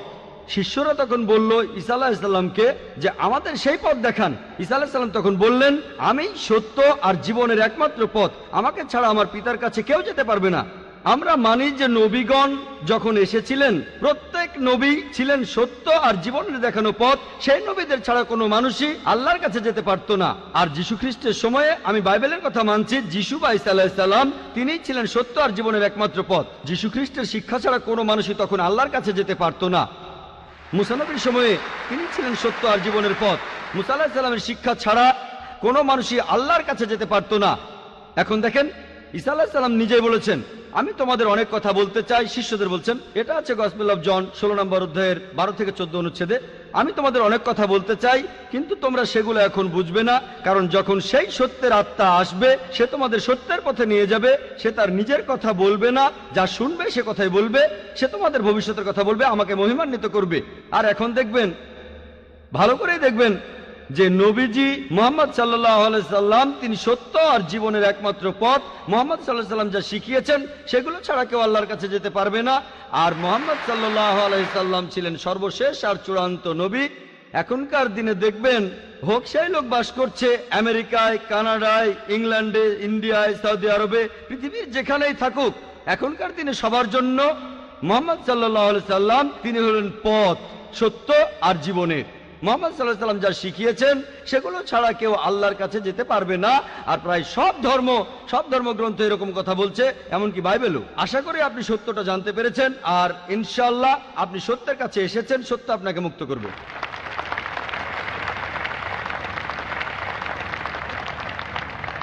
এবারের প্রশ্ন মহিলাদের মধ্য থেকে। কোনো অমুসলিম বোন প্রশ্ন করতে চাইলে তিনি মাইকের সামনে এসে প্রশ্ন করতে পারেন। গুড ইভিনিং স্যার, আমি পেশায় একজন শিক্ষিকা। এছাড়াও আমি ইসলাম ও অন্যান্য ধর্ম নিয়ে রিসার্চ করি। আপনার নামটা কি জানতে পারি? আমি নীলিমা। আপনার লেকচারের জন্য অসংখ্য ধন্যবাদ। তবে আমি কিছু ব্যাপারে একটু জানতে চাই। যেমন আপনি ভবিষ্যৎ পুরাণের কথা বললেন, 3য় খণ্ডের 3য় অধ্যায় 5 থেকে 8 নম্বর শ্লোক। আমি আপনাকে আরেকটা ব্যাপার জানিয়ে রাখি যে হয়তো আপনিও এটা জানেন। ধরেন ঈশ্বর যে নবীকে পৃথিবীতে পাঠান, সেই নবী তার উদ্দেশ্যে বলা ভবিষ্যৎবাণীগুলো পূরণ করবেন। যদি সেই নবী অর্ধেক বা তার কম ভবিষ্যৎবাণী পূরণ করেন, তাহলে তাকে নবী বলা যাবে না। এটা একটা সাধারণ যুক্তির ব্যাপার। এবারে ভবিষ্য পুরাণার কথা বলি। আপনি সেই ম্লেচ্ছ নেতার কথা বললেন আর বললেন তিনি নবী মুহাম্মদ ছাড়া আর কেউ নন। আচ্ছা, আমি আপনার কথার প্রথম অংশটা মেনে নিচ্ছি, কিন্তু পরের অংশটা আপনি ব্যাখ্যা করে বলেননি। এখন আপনাকে বলি, ম্লেচ্ছ একটা সংস্কৃত শব্দ, আর সংস্কৃত ডিকশনারি অনুযায়ী ম্লেচ্ছ শব্দটার অর্থ অনার্য অথবা পাপী অথবা খারাপ লোক। ম্লেচ্ছ শব্দটার এই 3টা অর্থ হয়। তাহলে কি বলা যায় মুহাম্মদ ছিল পাপী অথবা খারাপ লোক? আরেকটা ব্যাপার হলো, এই ভবিষ্যৎবাণীর দ্বিতীয় শর্তটা, সেটা হলো তিনি একটা মরুস্থলে জন্মাবেন। মরুস্থল এর অর্থ মৃতদের স্থান, কারণ মরু শব্দটা এসেছে সংস্কৃত মৃ থেকে, যার অর্থ মৃত্যু। তাই এখানে অবশ্যই আরবের মরুভূমির কথা বলা হচ্ছে না, কারণ সেটা ছিল অনুর্বর ভূমি আর যুদ্ধক্ষেত্র। এরপরে আমি 3 নম্বর পয়েন্টে আসছি। এই ভবিষ্যৎবাণীতে বলা হয়েছে যে এই ম্লেচ্ছ নেতা তিনি গোসল করেন পঞ্চগাভিয়া আর গঙ্গা নদীতে। আর এটা আমরা সবাই জানি যে গঙ্গা নদী, এই নদীটা আরবে নয়, গঙ্গা নদী রয়েছে ইন্ডিয়ায়। এটা পৃথিবীর সবাই জানে। এবার পঞ্চগাভিয়ায় গোসল করা সম্পর্কে বলি। পঞ্চগাভিয়া মানে গরু থেকে উৎপন্ন 5টা উপাদান। এই উপাদানগুলো হলো দুধ, দই, ঘি, প্রস্রাব, গোবর। এখন ভবিষ্যৎবাণীটাকে সত্যি হতে গেলে এই কথাটাও তাহলে সত্যি হতে হবে। আপনি কি আমাকে পবিত্র কোরআনের এমন কোনো আয়াত দেখাতে পারেন যেখানে বলা আছে যে মুহাম্মদ গোসল করেছিল গঙ্গার জলে বা সেই 5টা উপাদান দিয়ে, অর্থাৎ দুধ, দই, ঘি, প্রস্রাব আর গোবর? তাহলে আজকে ইসলাম গ্রহণ করব। Thank you sir. বোন, আপনি ঠিক বলেছেন যে ভবিষ্যৎবাণীর কথা বলা হচ্ছে, যদি তার অর্ধেকের বেশি পূরণ না হয় তাহলে ভবিষ্যৎবাণী ভুল। আমি একমত বোন, আপনার সঙ্গে একমত। আমি আপনার 3টি প্রশ্নের উত্তর দেব, দেখা যাক আজকে আপনি ইসলাম গ্রহণ করেন কিনা। এটাও হতে পারে আপনি আমার সঙ্গে একমত হবেন না। আমি যা বলবো, আমি একমত। ম্লেচ্ছ এই শব্দটার 3টি অর্থ আছে। ম্লেচ্ছ এর একটা অর্থ হলো অনার্য অর্থাৎ বিদেশি, আরেকটা অর্থ হচ্ছে পাপী, আরেকটা অর্থ হলো খারাপ লোক। আর দেখবেন ইন্ডিয়ায় হিন্দুরা সাধারণত মুসলিমদের বলে থাকে ম্লেচ্ছ। তারা যখন এভাবে বলে তারা আসলে বোঝায় পাপী আর খারাপ লোক, কিন্তু এর আরেকটা অর্থ হলো বিদেশি। যখন আমি লেকচারে কোনো ধর্মগ্রন্থ থেকে উদ্ধৃতি দেই, সেখানে একটা শব্দের যদি অনেক অর্থ হয়, ব্যাপারটা এমন না ধরেন শব্দটার 4টা অর্থ আছে, তার মধ্যে 3টা অর্থ এখানে খাটে না, মাত্র একটা ঠিক হলেও অর্থ সঠিক হতে পারে। যেমন ধরেন কোরআন বলছে তোমরা শূকর খেও না। আজকে যদি ডিকশনারি খোলেন, এই শূকর শব্দটার একটা অর্থ হলো পুলিশ অর্থাৎ পুলিশ অফিসার, তাহলে একটা অর্থ শূকর, আরেকটা অর্থ পুলিশ অফিসার। তবে কোরআন বাইবেল এটা বোঝায়নি। বাইবেলে বুক অব লেভিটিকাস 11 অধ্যায় 7 থেকে 8 অনুচ্ছেদে আছে, বুক অব ডিউটেরোনমি 14 অধ্যায়ের 8 অনুচ্ছেদে আছে, বুক অব আইজায়া 65 অধ্যায়ের 2 থেকে 5 অনুচ্ছেদে আছে, বলা হয়েছে তোমরা শূকর খেও না। কিন্তু পুলিশকে বোঝায়নি বাইবেল। যদি আপনি বিভিন্ন ধর্মের ছাত্রী হয়ে থাকেন, যদি 10টা অর্থ থাকে সেখানে একটা অর্থও খাটে, দেখতে হবে সেটা সঠিক কিনা। 2টো সঠিক হতে পারে, 3টা সঠিক হতে পারে, সবগুলো সঠিক হতে পারে, কিন্তু যদি মাত্র একটা অর্থ সঠিক হয় এতেও ভবিষ্যৎবাণীটা ফলে যেতে পারে। আমি আপনার সঙ্গে একমত যে ম্লেচ্ছ এর একটা অর্থ অনার্য, ইন্ডিয়ানদের দিক থেকে একজন বিদেশি। আর আমি আমার লেকচারে তখন বলেছিলাম ম্লেচ্ছ শব্দের অর্থ হচ্ছে বিদেশি। আর আপনি ভুল পথে গিয়ে বলছেন এখানে ম্লেচ্ছ মানে হচ্ছে পাপী। আপনি আসলে এখানে ভুল বুঝেছেন বোন। যদি আপনি বলেন কোরআন আর বাইবেল বলছে পুলিশদের খেও না, তার মানে আপনি বিভিন্ন ধর্মের উপর ছাত্রী নন, আপনি তাহলে এক পেশে। একটা অর্থে যদি ভবিষ্যৎবাণীটা পূরণ হয়। আরেকটা কথা, যদি সন্দেহ থাকে, আমি আরো 10টা পয়েন্টের কথা বলেছি, সবগুলোকে খণ্ডন করতে পারবেন না। আরেকটা বললেন মরুস্থল, এটার একটা অর্থ আমিও একমত, মৃতদের স্থান। তবে সংস্কৃতিতে মরুস্থল শব্দটার আরেকটা অর্থ হচ্ছে বালুময় স্থান। আপনি আজকে ডিকশনারি চেক করেন, সেখানে দেখবেন আমাদের ইসলামিক রিসার্চ ফাউন্ডেশনে এখানে সংস্কৃত ডিকশনারিও আছে। আমি বিভিন্ন ধর্মের উপর ছাত্র, এটা মানছি যে একটা অর্থ হচ্ছে মৃতদের স্থান, আরেকটা অর্থ হচ্ছে বালুময় স্থান, কিন্তু ভুল অর্থটা আপনি নিচ্ছেন কেন? তাহলে তো আপনি ভুল পথে চলে যাবেন। যদি পারমুটেশন আর কম্বিনেশন গুলো দেখেন, অন্য যে পয়েন্টগুলো বলেছি সেগুলো পুরোপুরি সঠিক। এখানে আপনাকে সঠিক উত্তরটা বেছে নিতে হবে। তাহলে মরুস্থল শব্দটার একটা অর্থ হলো বালুময় স্থান বা মরুভূমি। আপনার 3য় প্রশ্নতে আসি, আপনি ইসলাম গ্রহণ করবেন ইনশাল্লাহ। 3য় প্রশ্নটা, আমি যে ভবিষ্যৎবাণীটার কথা বলেছি যে নবী মুহাম্মদ সাল্লাল্লাহু আলাইহি সাল্লাম পঞ্চগর্ভে গোসল করেছিলেন গঙ্গা নদীতে, এখানে বুঝে নিতে হবে যখন আমরা বলছি যে হিন্দুদের রীতি অনুযায়ী যে কেউ পঞ্চগর্ভে বা গঙ্গায় গোসল করবে তার অর্থ বিশুদ্ধ হবে। একটা অর্থ শারীরিকভাবে গঙ্গায় ডুব দিলেন, আমারও মনে হয় না নবীজি ইন্ডিয়ায় এসে গঙ্গায় ডুব দিয়েছিলেন। আরেকটা অর্থ বিশুদ্ধ হওয়া, তখন ব্যাখ্যা করিনি কারণ লেকচারটাই অনেক লম্বা ছিল। এই টপিকটা নিয়ে আমি সারাদিন কথা বলতে পারি, আমি এখানে খুব বিস্তারিত বলিনি। আমি প্রত্যেকটা ভবিষ্যৎবাণী নিয়েই আরো কয়েক মিনিট বলতে পারি, সব মিলিয়ে ঘন্টাখানিক বলতে পারবো। এখানে পঞ্চগর্ভে গোসল করা মানে হচ্ছে বিশুদ্ধ হওয়া। এখানে প্রসঙ্গটা বুঝতে হবে, শারীরিকভাবে গোসল করার অর্থ এখানে বলা হয়নি। আর আপনি গঙ্গার পানিতে ডুব দিলেই বিশুদ্ধ হয়ে যাবেন এমন কোনো নিশ্চয়তা নেই, বিশুদ্ধ না হওয়ার সম্ভাবনাই বেশি। এটা হচ্ছে হিন্দুদের রীতি অনুযায়ী বলা। তাই এখানে ভবিষ্যৎবাণীটা বলছে যে নবী মুহাম্মদ সাল্লাল্লাহু আলাইহি সাল্লাম পঞ্চগর্ভে গোসল করেছিলেন। তার মানে এই না যে তিনি এখানে এসেছিলেন, মানে হলো আল্লাহ তাআলা তাকে বিশুদ্ধ করেছিলেন। আমরা বিশ্বাস করি যে আল্লাহ তাআলার সকল নবী, সকলেই হোক তিনি মুসা বা ঈসা আলাইহিস সালাম অথবা মুহাম্মদ সাল্লাল্লাহু আলাইহি সাল্লাম, তারা সকলেই ছিলেন মাসুম, তারা ছিলেন নিষ্পাপ, ছিলেন বিশুদ্ধ। তাহলে আল্লাহর সকল নবী আল্লাহ যাদের পৃথিবীতে পাঠিয়েছিলেন আমরা মানি যে তারা সকলেই নিষ্পাপ, সকলেই মাসুম, সকলেই বিশুদ্ধ। তাহলে আপনার উত্তরটাও পেলেন। আশা করি ইনশাল্লাহ আপনি ইসলাম গ্রহণ করবেন বোন। এবারের প্রশ্ন আমার বাম দিকের মাইক থেকে। আমার নাম প্রেম আদভানি, আমি নয়াদিল্লি থেকে এসেছি, রিটায়ার্ড চাকরিজীবী আর অমুসলিম। আমার প্রশ্নটা হলো, ইসলামের অতীত ইতিহাস খুবই গৌরবের, বর্তমানেও ইসলাম ধর্মের মাথা উঁচু করে থাকার কথা ছিল। আমার মনে হয় মুসলিমদের কাজকর্মের মধ্যে স্বচ্ছতা থাকা উচিত। অন্য সব মানুষকেও তাদের জানতে দেওয়া উচিত যে তারা কি কি কাজ করেছে বিভিন্ন মাদ্রাসা আর মসজিদ ইত্যাদি জায়গায়, যাতে করে মানুষ জন জানতে পারে যে এসব জায়গায় কি হচ্ছে। তখন ব্যাপারটা অনেক স্বচ্ছ হবে, কেউ তখন আর ভুল বুঝবে না। ধন্যবাদ ভাই, খুব সুন্দর প্রশ্ন করেছেন। তবে আপনার উত্তর দেওয়ার আগে আগের বোন যে প্রশ্নগুলো করেছিলেন সে ব্যাপারে কিছু কথা বলি। তার 3টা প্রশ্ন, সেখানে আমার মেয়ে রুজদা নায়েকের গানের কথাগুলো মনে পড়ল। শেষ গানটা যে don't talk to me about Mohammad সাল্লাল্লাহু আলাইহি সাল্লাম, আর কোঅর্ডিনেটর বলেছিলেন গানের কথাগুলো একটু মনোযোগ দিয়ে শুনবেন। আপনারা যদি কথাগুলো শুনে থাকেন, এটা নবীজি সাল্লাল্লাহু আলাইহি সাল্লামের একটা সিরাত যে একদিন মোহাম্মদ সাল্লাল্লাহু আলাইহি সাল্লাম হেঁটে যাচ্ছিলেন, তখন এক পথচারীর সঙ্গে তার দেখা হলো। সে নবীজির বিরুদ্ধে কথা বলতে লাগলো, ও এই নবী মোহাম্মদ খুবই খারাপ লোক, তার সঙ্গে কথা বলো না। সে কিন্তু মোহাম্মদ সাল্লাল্লাহু আলাইহি সাল্লামের সঙ্গে কথা বলছে, সে জানে না। ওই লোকটাই মোহাম্মদ সাল্লাল্লাহু আলাইহি সাল্লাম। সে নবীজির কাছে বলল, পথে হাঁটতে হাঁটতে, নবী মোহাম্মদ খুবই খারাপ লোক, তার কথা শুনো না, তার কথা শুনলে বিপর্যয় হয়ে যাবে, সবার জন্য খারাপ হবে, ইত্যাদি ইত্যাদি। গানটাতে এই কথাগুলো বলা হয়েছিল। লোকটা নবীজিকে বলল, তবে আপনি খুব ভালো মানুষ, আর আপনাকে সাবধান করছি ওই মোহাম্মদ লোকটার কথা শুনবেন না সাল্লাল্লাহু আলাইহি সাল্লাম। সে ভণ্ড, নাউজুবিল্লাহ, সে খুব খারাপ মানুষ, নাউজুবিল্লাহ। এরকম আরো অনেক কথা। তবে নবীজিকে বলল, আপনি খুব ভালো মানুষ, আপনি দয়ালু, আপনি পরোপকারী, আপনার নামটা জানতে পারি? নাম শুনে বলল, কি?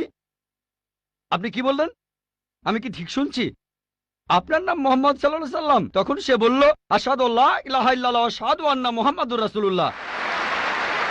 যখন সেই লোকটা বুঝতে পারলো যে এই লোকটাই মোহাম্মদ সাল্লাল্লাহু আলাইহি সাল্লাম, আমি অন্য মানুষের কাছে শুনেছিলাম সে খুব খারাপ মানুষ, ইনি তো ভালো মানুষ, তখনই সে ইসলাম গ্রহণ করলো। তাই আমার প্রিয় বোন, উনি একটু আগে যখন প্রশ্নগুলো করেছিলেন তখন আমার মেয়ের গানের কথাগুলো মনে পড়েছিল। নবীজি সাল্লাল্লাহু আলাইহি সাল্লামের সেই সিরাতটা, যেখানে এক পথচারী নবীজির কাছে এই নবীজি সম্পর্কে বদনাম করছিল, তবে তখনই সত্যিটা জানার পর সেই লোক শাহাদা উচ্চারণ করেছিল। আশা করি ইনশাল্লাহ আমাদের বোনও শাহাদা দেবেন, আর আমি দোয়া করি আল্লাহ যেন তাকে হেদায়েত দান করেন। ভাই, আপনি খুব সুন্দর প্রশ্ন করেছেন। আর বললেন যে ইসলামের অতীত ইতিহাস খুবই গৌরবের। তারপর বলছেন স্বচ্ছতা থাকার প্রয়োজন আছে, বিশেষ করে মাদ্রাসাগুলোতে। কে আপত্তি করবে? আমি একমত ভাই, আমি সম্পূর্ণ একমত। কে বলছে যে স্বচ্ছতা থাকবে না? শুধু স্বচ্ছতায় নয়, আমি চাই অমুসলিম ছাত্রছাত্রীরা মাদ্রাসায় লেখাপড়া করুক। আমি এটাও জানি ভাই, আমি জানি আপনি এখানে মিডিয়ার কথাগুলো বলছেন, যে মিডিয়া বলছে যে মাদ্রাসাগুলো হলো সন্ত্রাসবাদের আখড়া। মিডিয়া বলছে, আপনি না, মিডিয়া। মাদ্রাসা আরবি শব্দটার অর্থ যেখানে শিক্ষা দেওয়া হয়, আরেকটা বিশ্ববিদ্যালয়ের মতো। স্কুল বলতে পারেন, কলেজ বলতে পারেন, ইউনিভার্সিটিও বলতে পারেন। তবে মিডিয়া মাদ্রাসাগুলোকে এমনভাবে তুলে ধরে, যদি কোনো মাদ্রাসায় যান আপনি সন্ত্রাসী হয়ে যাবেন। মিডিয়া বলে আপনি না। একটা প্রশ্ন করি, এই পৃথিবীর ইতিহাসে যে লোকটা সবচেয়ে বেশি মানুষ হত্যা করেছে সে হিটলার। সে পড়েছিল কোন মাদ্রাসায়? কোন মাদ্রাসা?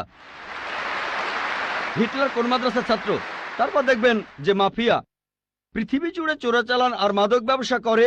যদি একটা জরিপ করেন এইসব স্মাগলারদের, সেই সব লোকদের যারা জেলে যায়, যদি জরিপ করেন তাদের কতজন মাদ্রাসায় পড়েছে? কতজন? খুব কম থাকতে পারে, খুব কম। বেশিরভাগই ভার্সিটিতে পড়েছে। কোন ভার্সিটি? আধুনিক ভার্সিটি, স্কুল, কলেজ। তাহলে কি বলবেন স্কুল বন্ধ করে দাও? এটা কি বলবো যে আজ থেকে স্কুল কলেজ বন্ধ, বিএ পড়া বন্ধ, বিকম বন্ধ, বিএসসি বন্ধ? না, কারণ আমি তো স্কুলে পড়াশোনা করেছি। স্কুলে শেখানো হয় না যে ডাকাতি করবেন, চোরাচালানি করবেন, দেশের বিরুদ্ধে যুদ্ধ করবেন। এই লোকগুলো স্কুলে পড়াশোনা করেছে, কিন্তু তারা স্কুলগুলোর কুলাঙ্গার। আর হিটলারও হয়তো আধুনিক শিক্ষা পেয়েছিল, আমি নিশ্চিত তার স্কুল তাকে শেখায়নি যে তুমি 60 লক্ষ ইহুদিকে হত্যা করো। তাহলে বুঝতে পারছেন এরা কুলাঙ্গার।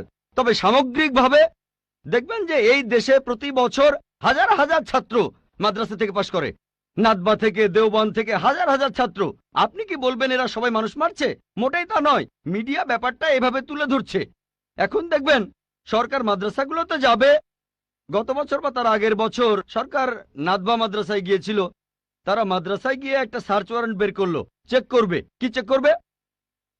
আর আলী মিয়া নাদভি রহমতুল্লাহ বললেন ঠিক আছে আপনারা চেক করেন। তারা সেখানে কিছুই পায়নি।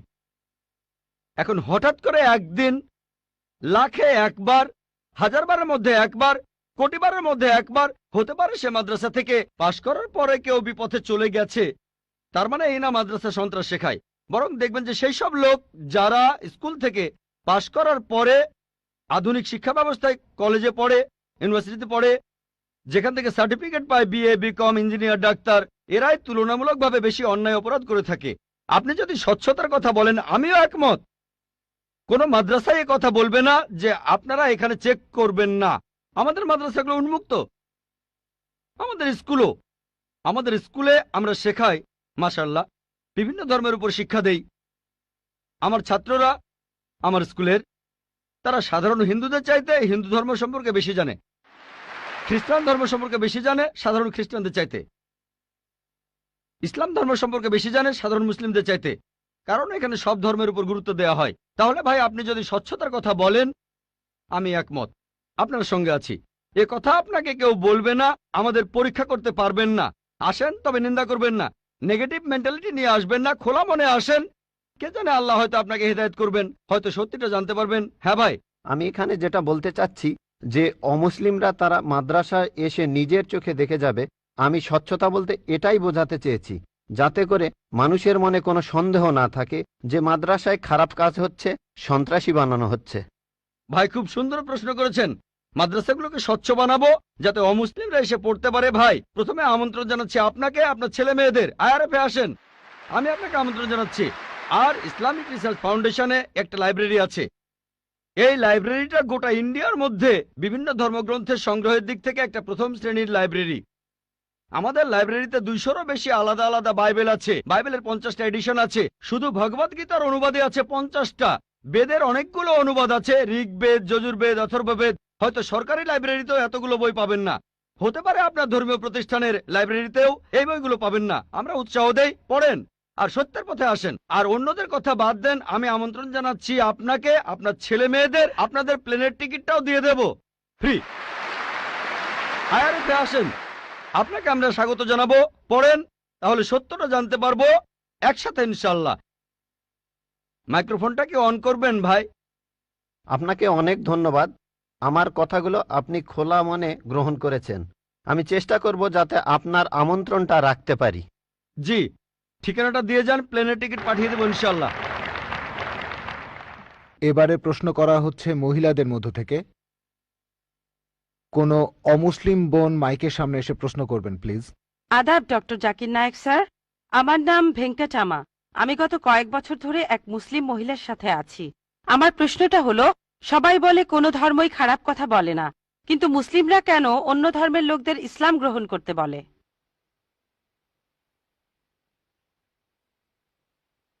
বোন, আপনি বললেন যে আপনি একটা মুসলিম পরিবারের সঙ্গে থাকেন অনেক বছর ধরে।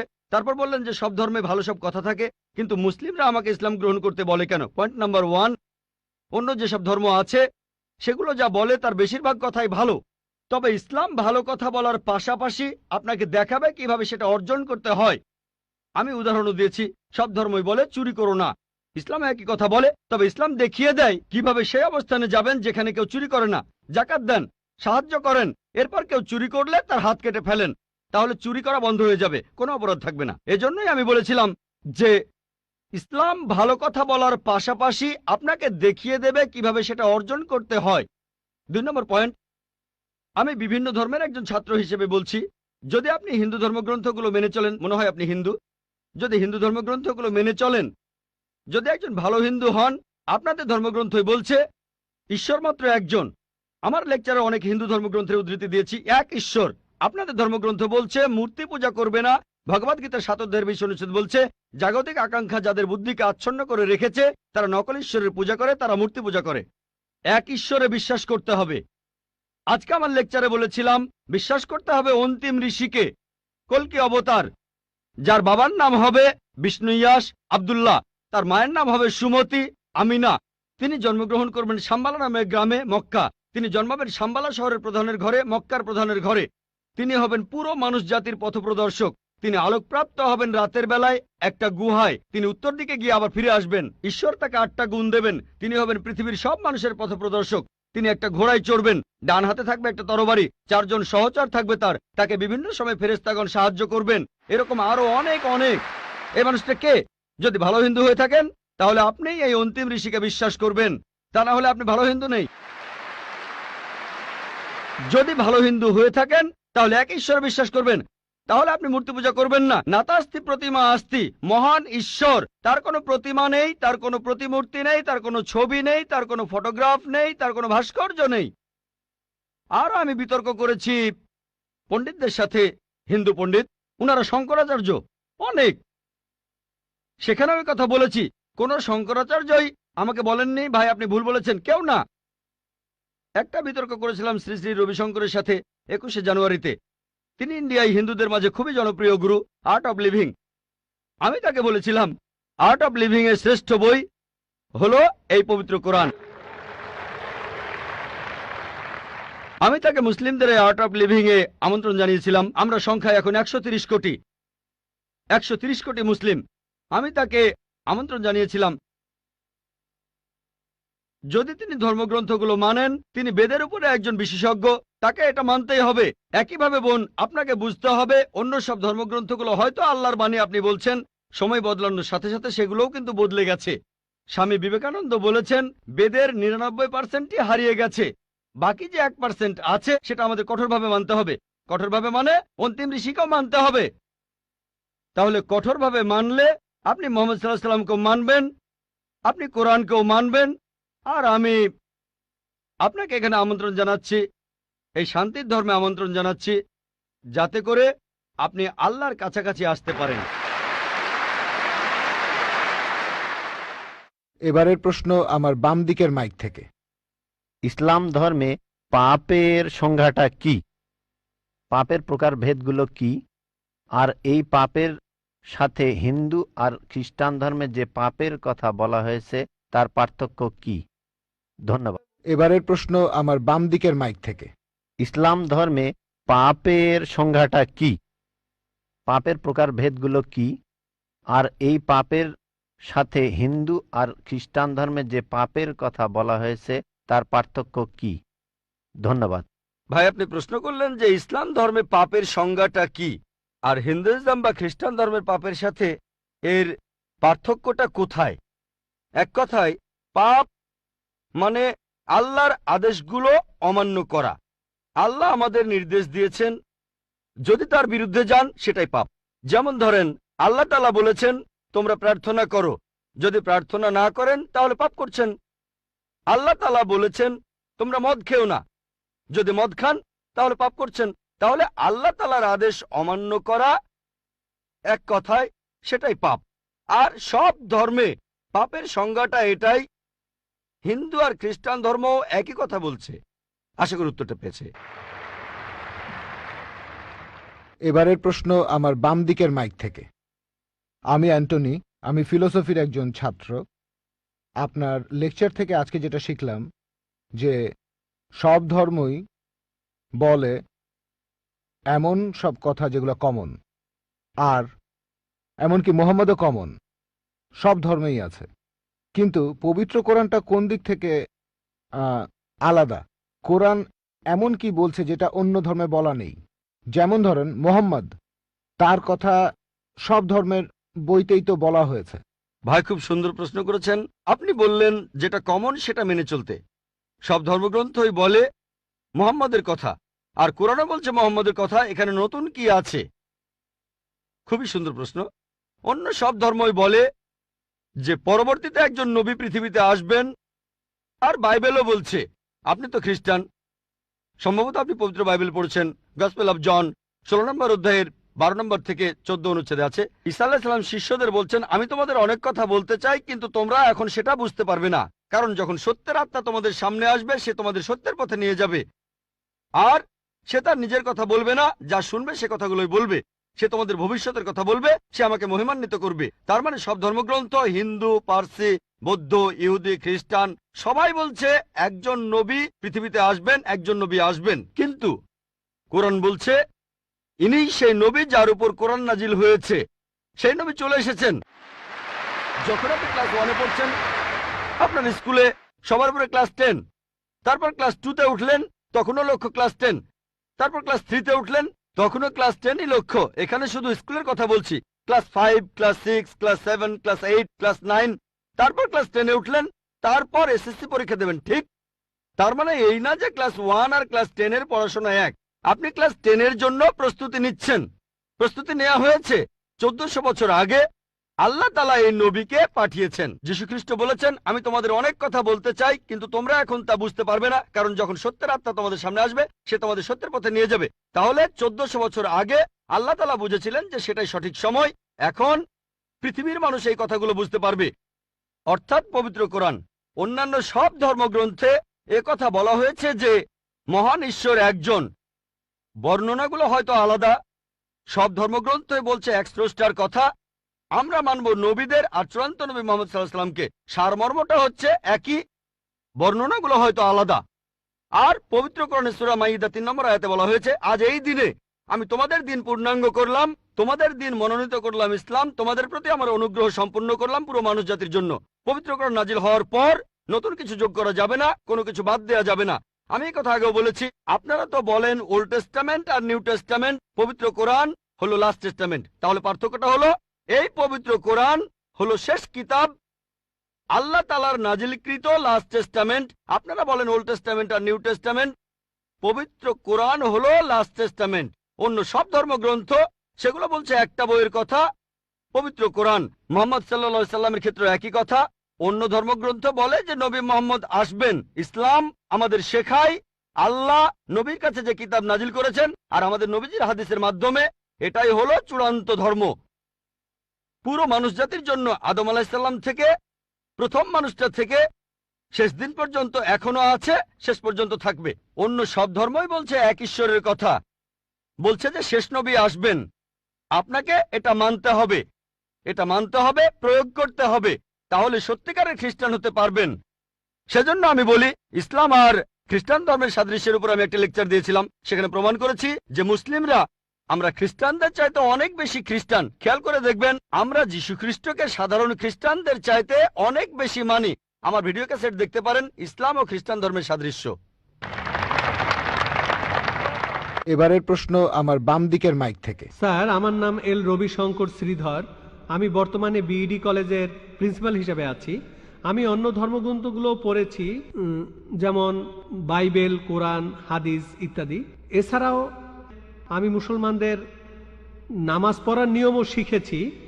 স্যার, একটা হাদিস বলা আছে, নবীজি সাল্লাল্লাহু আলাইহি সাল্লাম এক সিরিয়ানকে বলেছেন যে ধর্ম বদলানোর দরকার নেই, আর তুমি কালিমাও বলো না, তখন প্রয়োজন ছিল।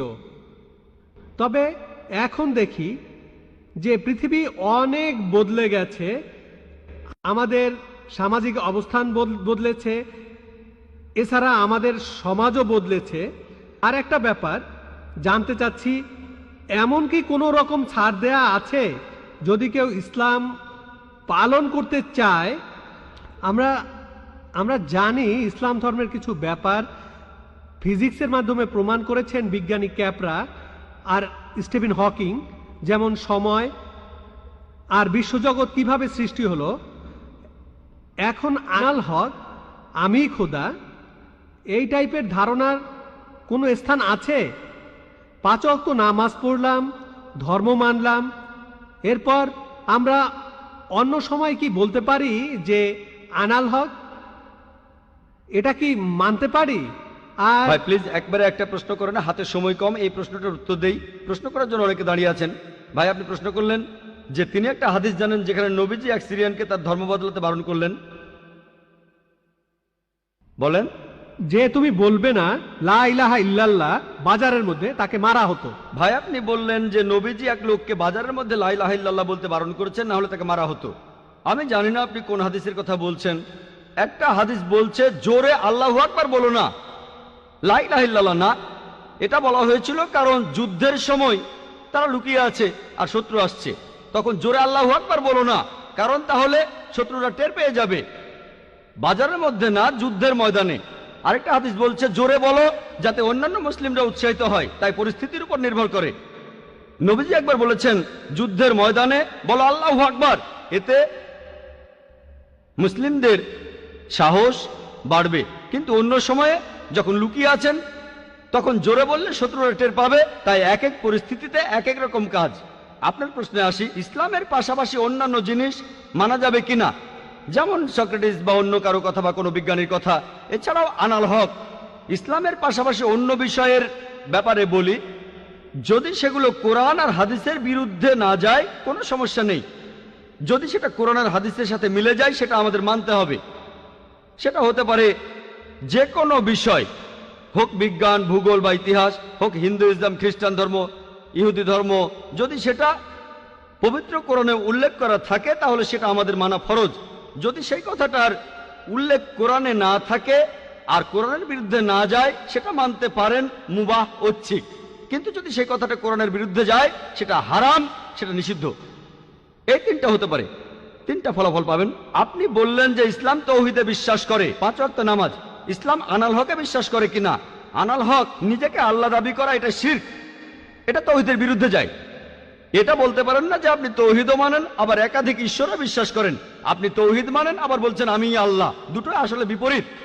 যদি কেউ এমনটা বিশ্বাস করে যে সে আল্লাহর একটা অংশ, সে তৌহিদ মানতে পারে না, সে মুসলিম নয়। দুটো বিপরীত জিনিস। কিন্তু অন্য ব্যাপার কোরআনের সাথে মিললে সমস্যা নেই, আর কোরআনের বিরুদ্ধে না গেলে সমস্যা নেই। আশা করি উত্তরটা পেয়েছেন। এবারের প্রশ্ন বাম দিকের মাইক থেকে। আজ এই অনুষ্ঠানে আসতে পেরে আমার খুবই ভালো লাগছে। আপনার এই মূল্যবান কথাগুলো সবারই কাজে আসবে। আমরা আপনার লেকচার শুনে খুবই মুগ্ধ হয়েছি, অনেকের দৃষ্টিভঙ্গিও বদলেছে। আমার নাম রাম দাস, ইলেকশন বোর্ডের পার্সেস অফিসার।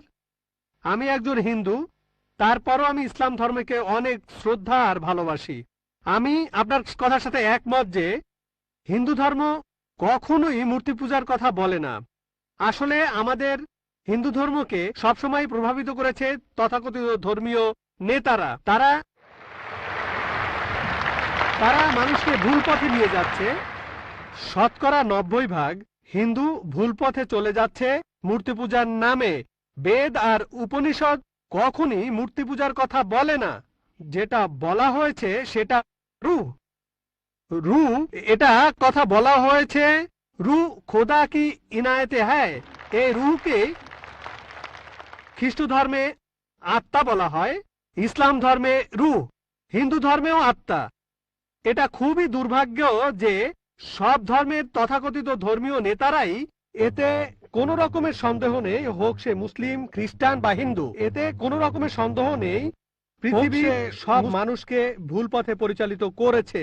আপনার কাছে আমার প্রশ্ন, আপনি একজন যথেষ্ট জ্ঞানী মানুষ। আমার আগে এক ভদ্রলোক প্রশ্ন করেছিলেন, তিনি ঠিকই বলেছিলেন ইসলামের অতীত খুব গৌরবের। তবে বর্তমান সময়ে পৃথিবীতে ইসলাম সবার জন্য একটা হাসির খোরাকে পরিণত হয়েছে। এর কারণ হলো ইসলামের ঠিকাদাররা, নেতারা ঠিক হিন্দু নেতাদের মতোই তাদের অনুসারীদের ভুল পথে নিয়ে যাচ্ছে, ভুল জিনিস শিখাচ্ছে। কোনো হিন্দু ভাই যদি কোনো মুসলিমকে রক্ত দেয় সে হয়তো বেঁচে যাবে, যদি কোনো হিন্দু কোনো একজন মুসলিমকে রক্ত দেয় তাহলে তার জীবন বাঁচলো।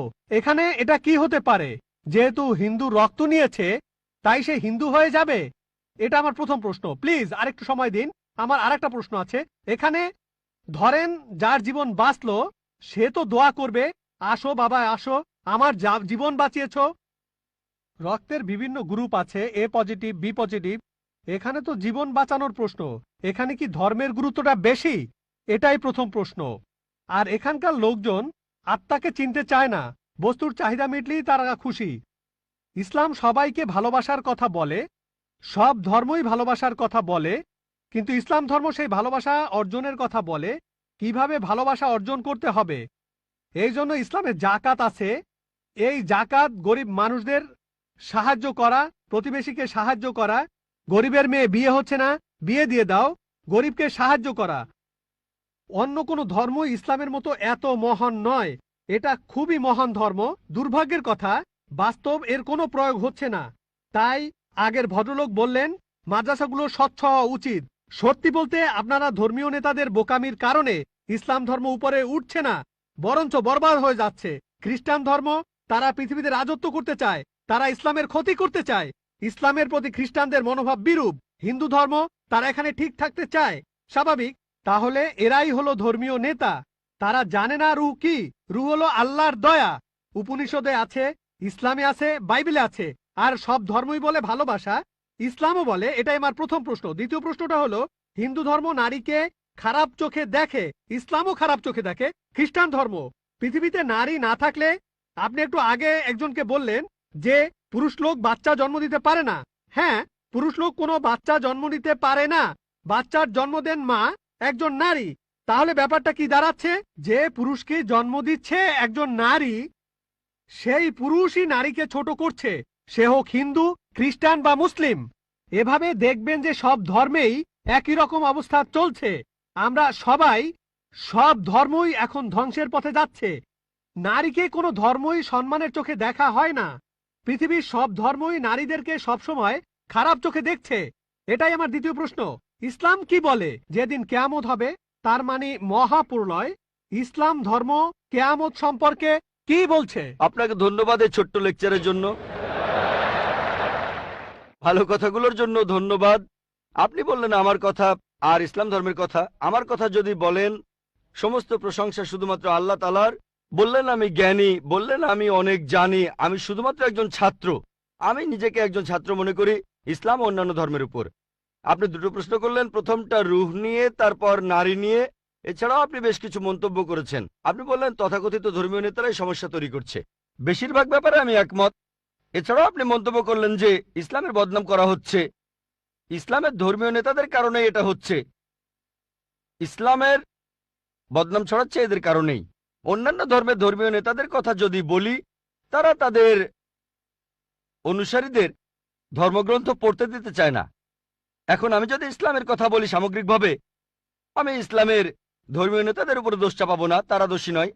সামান্য কিছু কুলাঙ্গার থাকতে পারে, খুবই সামান্য, হাতে গোনা কয়েকজন এমন নেতা থাকতে পারে যারা ভুল পথে নিচ্ছে, কিন্তু এরা সংখ্যায় অনেক কম। মিডিয়া তাদের বেছে নেয় আর এমনভাবে তুলে ধরে যেন ইসলামের প্রত্যেক ধর্মীয় নেতাই এইরকম। তাই ইসলাম ধর্মের বিভিন্ন নেতা, বিশেষজ্ঞ, ওলামার কথা যদি বলতে হয়, তাদের ভালোবাসি, তাদের শ্রদ্ধা করি। হাতে গোনা কয়েকজন, খুবই সামান্য তারা, এরাই মানুষকে ভুল পথে নিয়ে যায়। তবে সামগ্রিকভাবে আলহামদুলিল্লাহ, তারা সব ভালো কথা বলেন, তারা ইসলামের কথা বলেন, আমরা তাদের ভালোবাসি, শ্রদ্ধা করি। অন্য ধর্মের ছবিটা আলাদা। পৃথিবীর বেশিরভাগ ধর্মীয় নেতারা, অন্য ধর্মের নেতারা, তারা এটা করে না। তারা তাদের অনুসারীদের ধর্মগ্রন্থ পড়তে দিতে চায় না। যেমন আপনি বললেন হিন্দু ধর্ম মূর্তি পূজা করতে নিষেধ করে, কিন্তু 90% হিন্দুই মূর্তি পূজা করে, কারণ এরা চায় না যে অনুসারীরা তাদের ধর্মগ্রন্থটা পড়ুক। আপনার প্রশ্নতে আসি। বললেন যে কোন হিন্দু এক মুসলিমকে রক্ত দিল, সেই মুসলিমের জীবন বাঁচল। জীবন বাঁচানোটাই বড় কথা। এখানে সমস্যা কি? সেই মুসলিম কি হিন্দু হয়ে যায়? হিন্দুকে কোনো মুসলিম রক্ত দিলে সেই হিন্দু কি মুসলিম হয়ে যায়?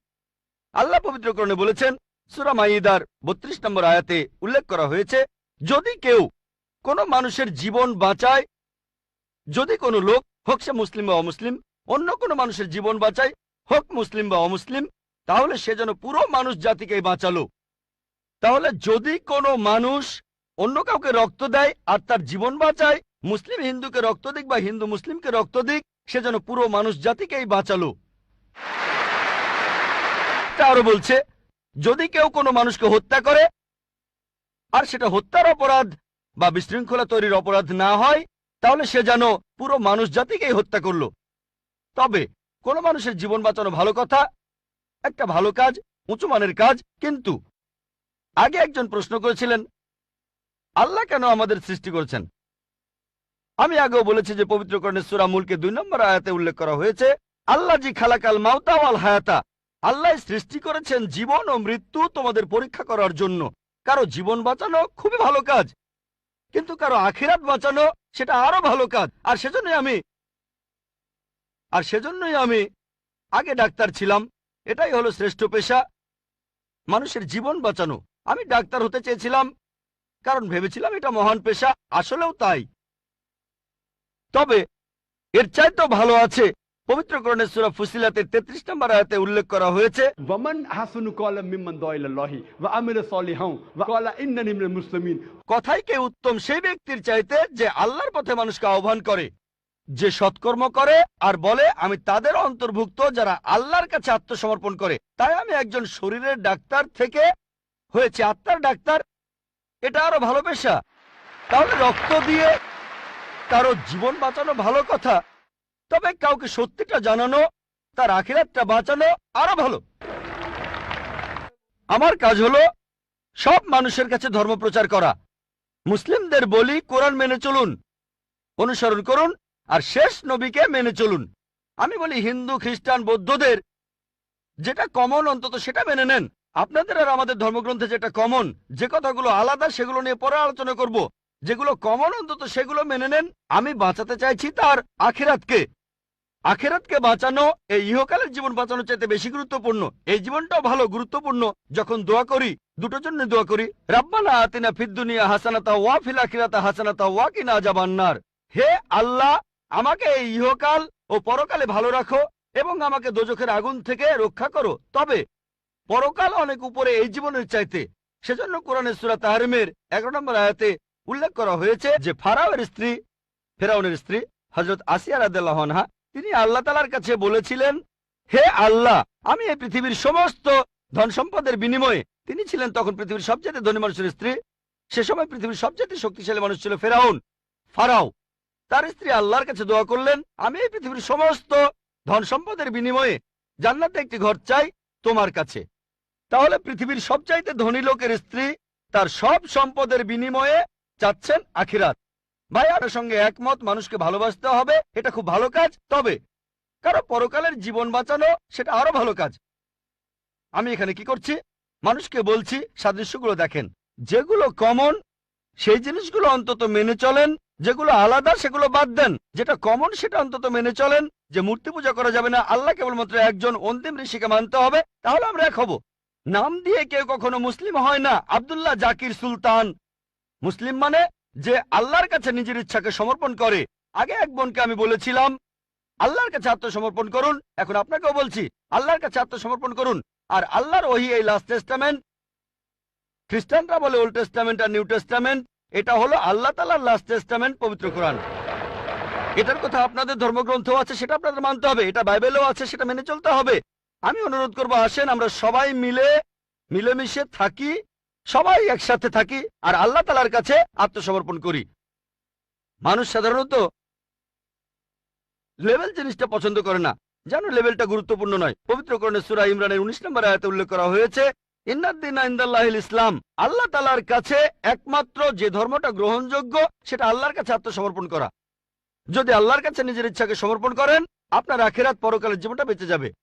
এবারে আপনার দ্বিতীয় প্রশ্নে আসি। নারীদের কথা বললেন যে সব ধর্মই নারীদের খারাপ চোখে দেখে, সব ধর্মই, খ্রিস্টান ধর্ম, হিন্দু ধর্ম, ইসলামের কথাও বললেন, সবাই খারাপ চোখে দেখে। খ্রিস্টানরা খারাপ চোখে দেখে, হিন্দুরা খারাপ চোখে দেখে, মুসলিমরাও খারাপ চোখে দেখে। মুসলিম মানে যে আল্লাহর কাছে নিজের ইচ্ছাকে সমর্পণ করে। আর সত্যিকারের মুসলিম কোনো নারীর দিকে কখনো খারাপ দৃষ্টিতে তাকাবে না। যদি কেউ করে সে মুসলিম নয়। আল্লাহ পবিত্র কোরআনে বলেছেন, সূরা নূরের 30 আয়াতে উল্লেখ করা হয়েছে, মানুষ শুধু নারীর হিজাবের কথা বলে, আল্লাহ তাআলা পবিত্র কোরআনে প্রথমে বলেছেন পুরুষের হিজাবের কথা। মুমিন পুরুষদের বলো তারা যেন দৃষ্টি সংযত আর লজ্জাস্থান হেফাজত করে। যখন কোনো পুরুষ কোনো নারীর দিকে তাকাবে, তখন তার মনে, সেই পুরুষের মনে কোনো খারাপ চিন্তা আসলে সে দৃষ্টি নিচু করবে। আপনাদের বেদেও কথা আছে, যদি আপনি ঋগ্বেদ পড়েন 8 নম্বর গ্রন্থ 33 নম্বর অনুচ্ছেদের 19 নম্বর মন্ত্র, ব্রাহ্ম তোমাদের নারী বানিয়েছেন, সুতরাং দৃষ্টি নিচু করো আর মাথার উপরে কাপড় দাও। হিন্দু ধর্মগ্রন্থ নারীদের শ্রদ্ধা করে, তবে সেই ধর্মগ্রন্থে এমন কথাও আছে যেগুলো নারীদের ছোট করেছে, সেগুলো বলতে চায় না। যদি মনুস্মৃতি পড়েন সেখানে নারীদের বিরুদ্ধে অনেক কথা আছে, সেগুলো আমি এখানে বলতে চাই না, কারণ আমি চাই না কেউ বলুক ডক্টর জাকির নায়েক হিন্দু ধর্মের সমালোচনা করছেন। পবিত্র বাইবেলেও নারীদের সম্পর্কে ভালো কথা আছে, আবার খারাপ কথাও আছে। ভালো কথাগুলো এখানে বলতে পারি, খারাপ কথাগুলো বলতে চাচ্ছি না। আমি চ্যালেঞ্জ করছি, কেউ আমাকে পবিত্র কোরআনের এমন একটা কথা দেখান যেটা নারীদের বিরুদ্ধে বলেছে। নারীদের বিরুদ্ধে একটা সহিহ হাদিস দেখান যেটা নারীদের বিরুদ্ধে বলেছে। হ্যাঁ, প্রত্যেক সম্প্রদায়ে কিছু কুলাঙ্গার দেখতে পাবেন। এমন কিছু মুসলিম হয়তো আছে যারা শুধু নামেই মুসলিম, তারা মেয়েদের দিকে তাকাতে পারে, মেয়েদের উত্ত্যক্ত করতে পারে, তবে তারা সত্যিকারের মুসলিম নয়। আপনি বললেন যে ইসলাম আর মুসলিমরা মেয়েদের খারাপ চোখে দেখে। যদি এই কথাটা বলে থাকেন ভুল বলেছেন। যদি হিন্দু ধর্মগ্রন্থের সেই কথাগুলোর উদ্ধৃতি দিয়ে বলেন যে হিন্দু ধর্ম নারীদের বিরুদ্ধে কথা বলে, আমি বিভিন্ন ধর্মের উপর একজন ছাত্র হিসেবে কথাটা মেনে নেব যে হ্যাঁ, আপনি মনুস্মৃতির সেই অনুচ্ছেদগুলোর কথা বলছেন যেগুলো নারীদের বিরুদ্ধে বলে। যদি বাইবেলে নারীদের বিরুদ্ধে বলা কথাগুলোর উদ্ধৃতি দেন, হ্যাঁ সেগুলো তো বাইবেলে লেখা আছে, তবে আমি চ্যালেঞ্জ করছি পবিত্র কোরআনে এমন মাত্র একটা আয়াত দেখান যেখানে নারীদের বিরুদ্ধে কথা বলে। এমন মাত্র একটা সহিহ হাদিস দেখান, আমাদের নবীজি সাল্লাল্লাহু আলাইহি ওয়াসাল্লামের মাত্র একটা কথা দেখান যেটা নারীদের বিরুদ্ধে বলেছে। সত্যি বলতে মুহাম্মদ সাল্লাল্লাহু আলাইহি ওয়াসাল্লাম হলেন পৃথিবীর প্রথম মানুষ যিনি নারীদের উপরে তুলেছেন আর তাদের সমান অধিকার দিয়েছেন। আমি একটা লেকচার দিয়েছিলাম ইসলামে নারীর অধিকার, এছাড়াও আরেকটা লেকচার ইসলাম এবং অন্যান্য ধর্মের নারীর অধিকার আমি সেখানে দেখিয়েছি। তাই আপনি যখন বললেন ইসলাম নারীদের অসম্মান করে, কথাটা ঠিক নয়। তবে আমি ইসলাম সম্পর্কে কথা বলিনি। ইসলাম সবসময় নারীদেরকে মর্যাদা দিয়েছে। মুসলিমরা এই কাজটা করেছে, যে তারা মুসলিমরা এই কাজ করছে। আর হিন্দু বা খ্রিস্টান এরাও নারীদের ছোট চোখে দেখে। ইসলাম কখনো এটা করে না। ধন্যবাদ আপনাকে, অনেক ধন্যবাদ ভাই, আপনাকে অনেক ধন্যবাদ। আমি একথাই বলেছি। তবে মুসলিমরা দুর্ভাগ্যজনকভাবে ইসলামের অনুসারীরা এই জিনিসটা প্রয়োগ করে না। হ্যাঁ ভাই, আমি আপনার সঙ্গে একমত। আমি বলেছিলাম কিছু লোক এমন, এখন ধরেন মার্সিডিজ গাড়ি কত ভালো এটা জানার জন্য যদি ড্রাইভারের সিটে কোনো আনাড়ি লোককে বসান আর সেই ড্রাইভার যদি গাড়িটা অ্যাক্সিডেন্ট করে, কাকে দোষ দেবেন? গাড়ি না ড্রাইভারকে? ড্রাইভারকে দোষ দেবেন। মার্সিডিজ গাড়ি কত ভালো এটা জানতে যদি চান, চেক করেন সেখানে কি কি আছে, এভারেজ স্পিড কেমন, পিকআপটা কেমন, গিয়ার রেশিও কেমন, নিরাপত্তা ব্যবস্থাগুলো কি কি। তাহলে ইসলামকে বিচার করতে চাইলে পবিত্র কোরআন আর সহিহ হাদিস পড়েন। মুসলিমদের দেখবেন না। যদি গাড়িটা পরীক্ষা করতে চান তাহলে আপনি ড্রাইভারের সিটে পাকা ড্রাইভারকে বসান। শ্রেষ্ঠ মুসলিমের দৃষ্টান্ত নবীজি সাল্লাল্লাহু আলাইহি ওয়াসাল্লাম। খ্রিস্টান ধর্মে পবিত্র বাইবেলে আছে, বুক অব জেনেসিস 3 অধ্যায়ের 16 অনুচ্ছেদে মহান ঈশ্বর বলেছেন, তোমরা নারী, তোমরা খুব যন্ত্রণা পেয়ে সন্তানের জন্ম দেবে। এটা নারীদের প্রতি ঈশ্বরের অভিশাপ, গর্ভধারণ নারীদের জন্য শাস্তি। ইসলাম ধর্মে গর্ভধারণ নারীদের জন্য সম্মানের। পবিত্র কোরআনে সূরা নিসার 1 নম্বর আয়াতে উল্লেখ করা হয়েছে গর্ভধারিণী মাকে সম্মান করো। পবিত্র কোরআনে সূরা লুকমানের 14 নম্বর আয়াতে উল্লেখ করা হয়েছে আমি মানুষকে তাদের বাবা মায়ের সাথে ভালো ব্যবহার করার নির্দেশ দিয়েছি। মা অনেক কষ্ট সহ্য করে সন্তানকে গর্ভধারণ করেন, অনেক কষ্ট পেয়ে সন্তানের জন্ম দেন। নবীজি বলেছেন, যদি তোমরা তোমাদের মাকে সোনার পাহাড়ও এনে দাও, তোমাকে যে 9 মাস গর্ভে ধারণ করেছিলেন তার বিনিময়ে, তারপরও শোধ হবে না। ইসলাম এই কথাই বলছে। এখন নবীজি সাল্লাল্লাহু আলাইহি ওয়াসাল্লামের কাছে একজন লোক আসলো আর প্রশ্ন করলো, এটা আছে সহিহ বুখারী 8 নম্বর খণ্ড, বুক অব আদাব 2 নম্বর অধ্যায় 2 নম্বর হাদিস, হে নবী, এই পৃথিবীতে কাকে সবচাইতে বেশি সম্মান দেখাবো? নবীজি বললেন, তোমার মা। লোকটা বলল, এরপরে কাকে দেখাবো? নবীজি বললেন, তোমার মা। লোকটা বলল, তারপরে কাকে দেখাবো? নবীজি আবারও বললেন, তোমার মা। লোকটা বলল, এরপরে কাকে? তখন নবীজি বললেন, তোমার বাবা। তার মানে 75%, 4 ভাগের 3 ভাগ পাচ্ছেন মা, 1 ভাগ 25% সেটা পাচ্ছেন বাবা। এক কথায় মা গোল্ড মেডেল পাচ্ছেন, সিলভার মেডেল পাচ্ছেন, ব্রোঞ্জ মেডেলটাও পাচ্ছেন, আর বাবা একটা সান্ত্বনা পুরস্কার নিয়ে সন্তুষ্ট থাকছেন। ইসলাম আমাদের এমনটাই শেখায়। তবে আপনার কথা মানি, পশ্চিমা বিশ্ব নারীদের ছোট করছে। পশ্চিমা বিশ্ব নারীদের স্বাধীনতার কথা বলে, আসলে তারা স্বাধীনতার কথা বলে নারীদের শারীরিক অত্যাচার করে, তাদের সম্মান কেড়ে নেয়, আত্মার অবমাননা করে। পশ্চিমা বিশ্ব বলে তারা নারীদের উঁচুতে বসিয়েছে, আসলে নিচে নামিয়েছে। তাদেরকে বানিয়েছে উপপত্নী, রক্ষিতা আর সমাজের প্রজাপতি, যারা রয়েছে আর্ট আর কালচারের রঙিন পর্দার আড়ালে। আর্ট আর কালচারের দোহাই দিয়ে তারা কি করছে? তাদের মেয়েদের বিক্রি করছে তাদের মায়েদের। তারা নাকি মেয়েদের উপরে তুলছে। সাধারণত বেশিরভাগ অ্যাডেই দেখবেন নারী আছে, অন্যটার সাথে নারীর হয়তো কোনো সম্পর্কই নেই। মোটরসাইকেলের বেশিরভাগ অ্যাডে দেখবেন মেয়ে আছে। কতজন মেয়ে মোটরসাইকেল চালায়? কতজন? কিন্তু অ্যাডে মেয়ে থাকবেই। তারপর মোটর গাড়ির অ্যাডে, সেখানেও মেয়েদের দেখবেন। আমার এক বন্ধু একবার বলেছিল যে বিএমডাব্লিউর একটা খুব বিখ্যাত অ্যাড, মার্সিডিজ বেঞ্জ খুব ভালো গাড়ি, তরুণদের প্রিয় হলো বিএমডাব্লিউ, এর স্পিড বেশি, পিকআপও ভালো। তো বিএমডাব্লিউর একটা অ্যাডে বিকিনি পরা একটা মেয়ে দাঁড়িয়ে আছে, বিএমডাব্লিউ গাড়ির সামনে, আর নিচে লেখা এখনই চালানো শুরু করুন। কাকে? মেয়েটাকে না গাড়িটাকে? বিক্রি করছে মেয়েদের, বিক্রি করছে মায়েদের। ইসলাম ধর্মে নারীদেরকে সম্মান করি, মায়েদের সম্মান করি, বোনদের সম্মান করি, মেয়েদের সম্মান করি, তাদের শ্রদ্ধা করি, তাদের ভক্তি করি। আমার ভিডিও ক্যাসেট দেখেন, ইসলামে নারীর অধিকার। আশা করি উত্তরটা পেয়েছেন। এবারের প্রশ্ন মহিলাদের মধ্য থেকে। গুড ইভিনিং স্যার, আমি লক্ষ্মী আইয়ার। স্যার, আমি হিন্দু, তবে ইসলাম ধর্মে বিশ্বাস করি। আমি ইসলাম বিশ্বাস করি কারণ আমি সেরকম কিছু প্রমাণ পেয়েছি। স্যার, আপনি বললেন আল্লাহ একজন, ধর্মও একটা। এখন আমি তিনজন মানুষের উদাহরণ দেই, একজন হিন্দু, আরেকজন মুসলিম, অন্যজন খ্রিস্টান। ধরেন এই তিনজন একসাথে আছে। এখন তাদের শরীর যদি কেটে ফেলা হয়, সেখানে আপনি কি দেখতে পাবেন? শুধু রক্ত, শুধু রক্তই পাবেন। দুধ পাবেন না, পানি পাবেন না, শুধু রক্তই পাবেন। এখন সব মানুষের শরীরে যদি একই রক্ত থাকে, তাহলে মৃতদেহ সৎকারের নিয়মটা আলাদা কেন? মুসলিমরা তারা কবর দেয়, আর হিন্দুরা আমরা মৃতদেহ পুড়িয়ে ফেলি। বোন বললেন আপনি ইসলাম ধর্ম পছন্দ করেন, ইসলামে বিশ্বাসও করেন। আপনাকে অভিনন্দন, আর এই শান্তির ধর্মে আপনাকে স্বাগতম, সত্যের পথে আপনাকে স্বাগতম। বোন প্রশ্ন করলেন যে তিনজন হিন্দু, খ্রিস্টান, মুসলিম, সবার শরীর একই রকম, একই রক্ত, একই উপাদান, কিন্তু আমরা মারা গেলে হিন্দুরা কেন পুড়িয়ে ফেলে আর মুসলিমরা কেন কবর দেয়? আসুন আমরা এটা ভালো করে দেখি। আপনি দেখেন কোন পদ্ধতিটা ভালো। হিন্দু ধর্মে কবর দেওয়ার অনুমতিও আছে শিশুদের ক্ষেত্রে, কিন্তু প্রাপ্তবয়স্ক লোক মারা গেলে তারা বলেন পুড়িয়ে ফেলতে হবে, দাহ করতে হবে। অবশ্য হিন্দুদের কেউ কেউ বলেন যে কবর দিতে হবে। আসুন আমরা এখন ভালো করে দেখি যে শবদেহ, মৃতদেহ পোড়ানো আর কবর দেয়া। এখানে আপনি দেখবেন যখন আপনি কোনো মৃতদেহ পোড়াবেন তখন পরিবেশ দূষিত হচ্ছে। মৃতদেহ পোড়ালে পরিবেশ দূষণ হয়। ইসলাম ধর্মে আমরা কবর দেই কেন? এখন আমরা জানতে পেরেছি আমাদের শরীরে যে উপাদানগুলো আছে, এই পৃথিবীর মাটিতে যে উপাদান আছে, আমাদের শরীরেও একই জিনিস, পরিমাণে হয়তো কম অথবা বেশি। আমরা মাটি থেকে এসেছি, আবার মাটিতেই ফিরে যাব, বিজ্ঞানসম্মত।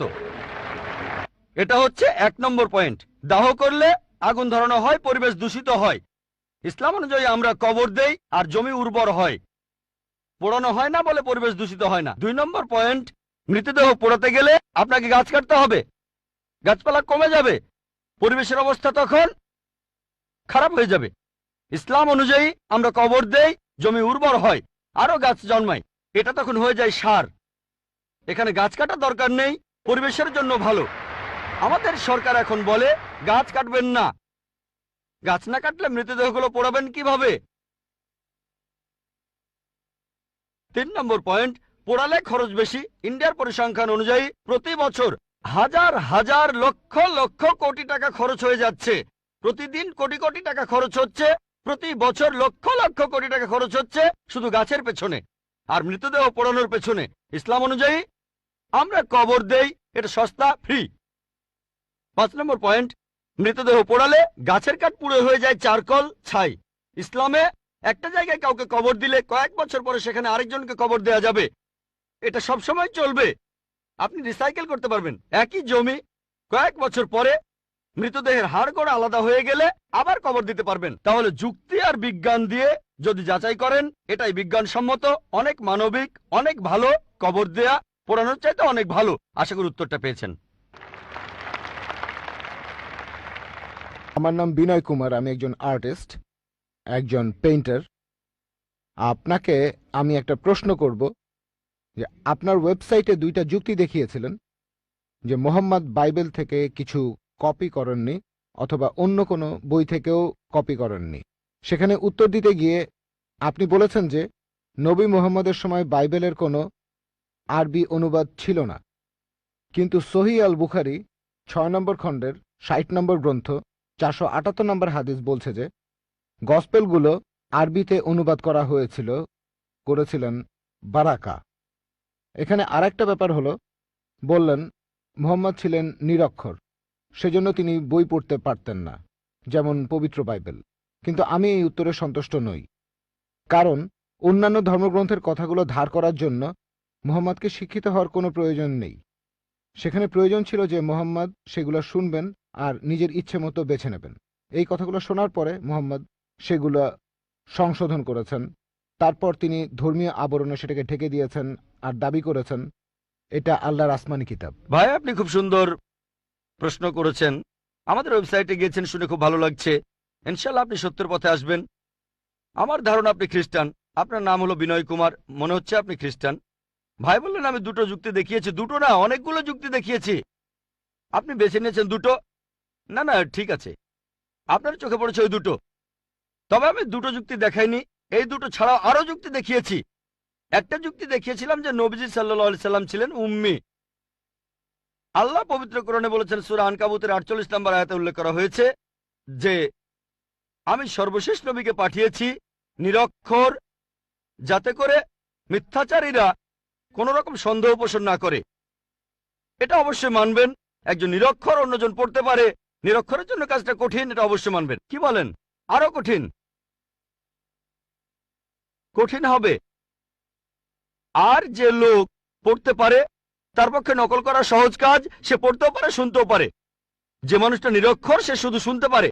তাহলে তর্কের খাতিরে অন্তত পক্ষে এটুকু মেনে নেবেন কাজটা কঠিন, এটা মানেন? ভালো, মাশাআল্লাহ। তাহলে আমি এই পয়েন্টগুলো বলেছিলাম, এটা একমাত্র পয়েন্ট না, অনেকগুলো পয়েন্টের মধ্যে এটা হচ্ছে একটা। এরপরে আরো পয়েন্ট আছে। আরেকটা কথা আপনি বললেন, আমি বলেছি তখন বাইবেলের আরবি সংস্করণ ছিল না, আমি এখনো সে কথাই বলছি।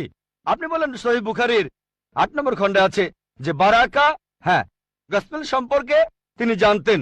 কোথাও বলা নেই তিনি অনুবাদ করেছিলেন। ভাই, আমি চ্যালেঞ্জ করছি, আপনাকে চ্যালেঞ্জ করছি, আমি খ্রিস্টানদের কথাই বলছি। প্রথমবার বাইবেল লেখা হয়েছিল সেটা ছিল 10ম শতাব্দীতে। তার মানে খ্রিস্টান বিশেষজ্ঞরা অনেক দেরি করে লিখেছেন। আর বাইবেলের প্রথম আরবি অনুবাদ সেটা নবীজির কয়েকশো বছর পরের কথা। হ্যাঁ, বারাকা তিনি আসলে ছিলেন বনি ইসরাইল। তিনি খ্রিস্টান ধর্ম সম্পর্কে সে সময় জানতেন, আরবিও জানতেন। তিনি আসলে অনুবাদ করেননি, হয়তো কিছু নোট লিখেছিলেন, তবে পুরো বাইবেলের অনুবাদ অসম্ভব। সহিহ বুখারী কোন জায়গাতেই বলছে না যে বারাকা পুরো বাইবেল অনুবাদ করেছে। আপনাকে চ্যালেঞ্জ করছি, এটা বলা আছে যে বারাকা তখন খ্রিস্টানদের আইন আর গসপেল সম্পর্কে জানতেন, হয়তো কিছু নোটও লিখেছিলেন। যদি সালমান রুশদির কথা তো শুনেছেন, সালমান রুশদির বইতেও কোরআনের আয়াত আছে, কিন্তু বইটাকে তো কোরআন বলা যাবে না। সালমান রুশদি বই লিখেছিল পবিত্র কোরআনের বিরুদ্ধে, তার সে বইতে পবিত্র কোরআনের কিছু আয়াতও ছিল, তার মানে এই না যে সেটাই কোরআন। এছাড়াও অনেক লেখক যেমন আমি অনেক বই লিখেছি, তারপর সেখানে কোরআনের কিছু আয়াতও দিয়েছি সেই বইগুলোতে। Quran modern science, women's right in Islam, এই বইগুলো কোরআন না। এটা বলতে পারবেন না যে ডক্টর জাকির নায়েক কোরআনের অনুবাদ করেছেন। আপনারা আমাদের ওয়েবসাইটে গেলে দেখতে পাবেন ডক্টর জাকির নায়েক বই লিখেছেন কোরআন মডার্ন সায়েন্স, সেখানে অনেক আয়াতের উদ্ধৃতি দিয়েছি। সেটাকে অনুবাদ বলবেন না, এটা তো উদ্ধৃতি। আর এছাড়াও বললেন যে নবীজি মুহাম্মদ সাল্লাল্লাহু আলাইহি সাল্লাম ভুলগুলো শুধরে নিয়েছেন। আচ্ছা, আপনার পয়েন্টটা খুব সুন্দর। আমি একটা লেকচার দিয়েছিলাম Bible and Quran in the light of science. সেখানে প্রমাণ করেছিলাম যে বাইবেলের অনেক বৈজ্ঞানিক ভুল আছে। যেমন ধরেন বুক অফ জেনেসিসের 1 নম্বর অধ্যায়ে আছে, বলা হয়েছে এই বিশ্বজগৎ তৈরি হয়েছে 24 ঘন্টার হিসেবে 6 দিনে। বলা হয়েছে যে চাঁদের আলো তার নিজস্ব আলো, জেনেসিসের 1ম অধ্যায় 16 থেকে 19 অনুচ্ছেদ। বলা হয়েছে যে সূর্য সৃষ্টি হয়েছে পৃথিবী সৃষ্টির পরে, পৃথিবী সৃষ্টি হয়েছে 3য় দিনে, সূর্য 4র্থ দিনে। এরকম আরো অনেক আছে। আপনি যদি বলেন নবীজি এগুলো নিয়ে শুদ্ধ করেছেন, যেমন চাঁদের যে আলো সেটা তার নিজস্ব আলো না, প্রতিফলিত আলো। পবিত্র কোরআনে সূরা ফুরকানের 61 নম্বর আয়াতে উল্লেখ করা হয়েছে যে চাঁদের আলো প্রতিফলিত আলো। কোরআন বলছে বিশ্বজগৎ সৃষ্টি হয়েছে 6টা আইয়ামে, 6টা লম্বা সময়কাল। আপনি কি তাহলে বলছেন নবীজি এই কথাগুলো শুদ্ধ করে নিয়েছেন? তিনি কি বিজ্ঞানী ছিলেন? না, এটা আল্লাহর আসমানি কিতাব। আমার পুরো লেকচারটা শোনেন, লেকচারের অংশবিশেষ শুনেই আমার কোনো একটা কথা নিয়ে মন্তব্য করবেন না, পুরো লেকচারটা আগে শোনেন। সেখানে আমি বলেছি যদি আপনার কথা মেনেও নেই, তর্কের খাতিরে যে বাইবেল থেকে নকল করেছেন তারপর শুদ্ধ করেছেন, কোন মানুষের পক্ষে কি এটা সম্ভব? 1400 বছর আগে বাইবেলের সবগুলো ভুল শুদ্ধ করবেন তিনি, সবগুলো ভুল শুদ্ধ করবেন, এটা অসম্ভব, অসম্ভব। এতে প্রমাণ হয় যে তিনি এটা লেখেননি, এটা লিখেছেন আমাদের স্রষ্টা আল্লাহ তাআলা। আশা করি উত্তরটা পেয়েছেন। হ্যাঁ ভাই, প্রথমে আপনার নামটা বলেন। আসসালামু আলাইকুম, আমার নাম ময়ূর। আমার এক অমুসলিম বন্ধুর পক্ষ থেকে একটা প্রশ্ন করতে চাচ্ছি। এটা আমার প্রশ্ন না, সে মাইকের সামনে আসতে লজ্জা পাচ্ছে। আমি কি প্রশ্ন করব? আপনার নামটা কি বললেন? ময়ূর। আমি মুসলিম হয়েছি, তবে এই প্রশ্নটা আমার এক অমুসলিম বন্ধুর। সে মাইকের সামনে আসতে চাচ্ছে না, তাই যদি অনুমতি দেন। আসসালামু আলাইকুম। এই প্রশ্নটা হলো, জাকির ভাই যেসব ভবিষ্যৎবাণীর কথা বলেছেন, এমন কি হতে পারে এই ভবিষ্যৎবাণীগুলো পরে কেউ লিখেছে পৃথিবীর বিভিন্ন ধর্মগুলোতে, যাতে করে ইসলাম ধর্মকে অন্য উপায়ে প্রচার করা যায়? ভাই খুব সুন্দর প্রশ্ন করেছেন। এটা কি সম্ভব যে এই ভবিষ্যৎবাণীগুলো সব ধর্মগ্রন্থে পরে কেউ লিখেছে? এটা কি হতে পারে? হ্যাঁ, হতে পারে। যদি পরে কেউ না লেখে, যদি ধর্মগ্রন্থটা বিশুদ্ধ হয়, তাহলে মানবেন যে এটা আল্লাহর বাণী, তাহলে নবীজিকেও মানবেন। যদি বলেন পরে কেউ লিখেছে, তার মানে আপনার ধর্মগ্রন্থ অশুদ্ধ, সেটা বাদ দিতে হবে। আপনার ধর্মগ্রন্থ বাদ দিলে একমাত্র বিশুদ্ধ ধর্মগ্রন্থ এই পবিত্র কোরআন। দুভাবেই উত্তরটা হলো কোরআন। হেড আমি জিতবো, টেল আপনি হারবেন।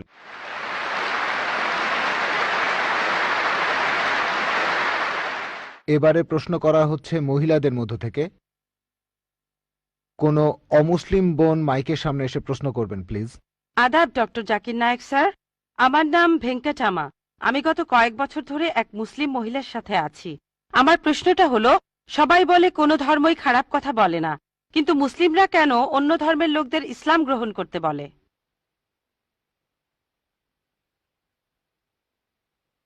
বোন, আপনি বললেন যে আপনি একটা মুসলিম পরিবারের সঙ্গে থাকেন অনেক বছর ধরে, তারপর বললেন যে সব ধর্মে ভালো সব কথা থাকে, কিন্তু মুসলিমরা আমাকে ইসলাম গ্রহণ করতে বলে কেন? পয়েন্ট নাম্বার 1, অন্য যেসব ধর্ম আছে সেগুলো যা বলে তার বেশিরভাগ কথাই ভালো, তবে ইসলাম ভালো কথা বলার পাশাপাশি আপনাকে দেখাবে কিভাবে সেটা অর্জন করতে হয়। আমি উদাহরণও দিয়েছি। সব ধর্মই বলে চুরি করো না, ইসলাম একই কথা বলে, তবে ইসলাম দেখিয়ে দেয় কিভাবে সেই অবস্থানে যাবেন যেখানে কেউ চুরি করে না।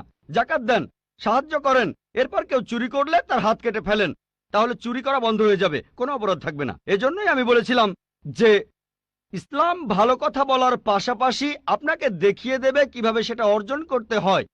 2 নম্বর পয়েন্ট, আমি বিভিন্ন ধর্মের একজন ছাত্র হিসেবে বলছি, যদি আপনি হিন্দু ধর্মগ্রন্থগুলো মেনে চলেন, মনে হয় আপনি হিন্দু, যদি হিন্দু ধর্মগ্রন্থগুলো মেনে চলেন, যদি একজন ভালো হিন্দু হন, আপনাদের ধর্মগ্রন্থই বলছে ঈশ্বর মাত্র একজন। আমার লেকচারে অনেক হিন্দু ধর্মগ্রন্থের উদ্ধৃতি দিয়েছি, এক ঈশ্বর। আপনাদের ধর্মগ্রন্থ বলছে মূর্তি পূজা করবে না। ভগবদ গীতার 7 অধ্যায়ের 20 অনুচ্ছেদ বলছে জাগতিক আকাঙ্ক্ষা যাদের বুদ্ধিকে আচ্ছন্ন করে রেখেছে তারা নকল ঈশ্বরের পূজা করে, তারা মূর্তি পূজা করে। এক ঈশ্বরে বিশ্বাস করতে হবে। আজকে আমার লেকচারে বলেছিলাম বিশ্বাস করতে হবে অন্তিম ঋষিকে, কল্কি অবতার, যার বাবার নাম হবে বিষ্ণুইয়াস আব্দুল্লাহ, তার মায়ের নাম হবে সুমতি আমিনা। তিনি জন্মগ্রহণ করবেন শাম্বালা নামের গ্রামে মক্কা। তিনি জন্মাবেন শাম্বালা শহরের প্রধানের ঘরে, মক্কার প্রধানের ঘরে। তিনি হবেন পুরো মানুষ জাতির পথপ্রদর্শক। তিনি আলোকপ্রাপ্ত হবেন রাতের বেলায় একটা গুহায়। তিনি উত্তর দিকে গিয়ে আবার ফিরে আসবেন। ঈশ্বর তাকে 8টা গুণ দেবেন। তিনি হবেন পৃথিবীর সব মানুষের পথপ্রদর্শক। তিনি একটা ঘোড়ায় চড়বেন, ডান হাতে থাকবে একটা তরবারি, 4 জন সহচর থাকবে তাকে বিভিন্ন সময় ফেরেশতাগণ সাহায্য করবেন। এরকম আরো অনেক অনেক। এই মানুষটা কে? যদি ভালো হিন্দু হয়ে থাকেন তাহলে আপনি এই অন্তিম ঋষিকে বিশ্বাস করবেন, তা না হলে আপনি ভালো হিন্দু নেই। যদি ভালো হিন্দু হয়ে থাকেন তাহলে এক ঈশ্বর বিশ্বাস করবেন, তাহলে আপনি মূর্তি পূজা করবেন না। নাতাস্তি প্রতিমা আস্তি, মহান ঈশ্বর, তার কোনো প্রতিমা নেই, তার কোনো প্রতিমূর্তি নেই, তার কোনো ছবি নেই, তার কোনো ফটোগ্রাফ নেই, তার কোনো ভাস্কর্য নেই। আর আমি বিতর্ক করেছি পণ্ডিতদের সাথে, হিন্দু পণ্ডিত, উনারা শঙ্করাচার্য অনেক, সেখানে আমি কথা বলেছি। কোন শঙ্করাচার্যই আমাকে বলেননি ভাই আপনি ভুল বলেছেন, কেউ না। একটা বিতর্ক করেছিলাম শ্রী শ্রী রবিশঙ্করের সাথে 21শে জানুয়ারিতে। তিনি ইন্ডিয়ায় হিন্দুদের মাঝে খুবই জনপ্রিয় গুরু, আর্ট অব লিভিং। আমি তাকে বলেছিলাম আর্ট অব লিভিং এর শ্রেষ্ঠ বই হলো এই পবিত্র কোরআন।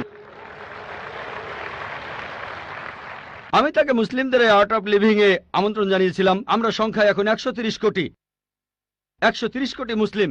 আমি তাকে আমন্ত্রণ জানিয়েছিলাম, যদি তিনি ধর্মগ্রন্থগুলো মানেন, তিনি বেদের উপরে একজন বিশেষজ্ঞ, তাকে এটা মানতেই হবে।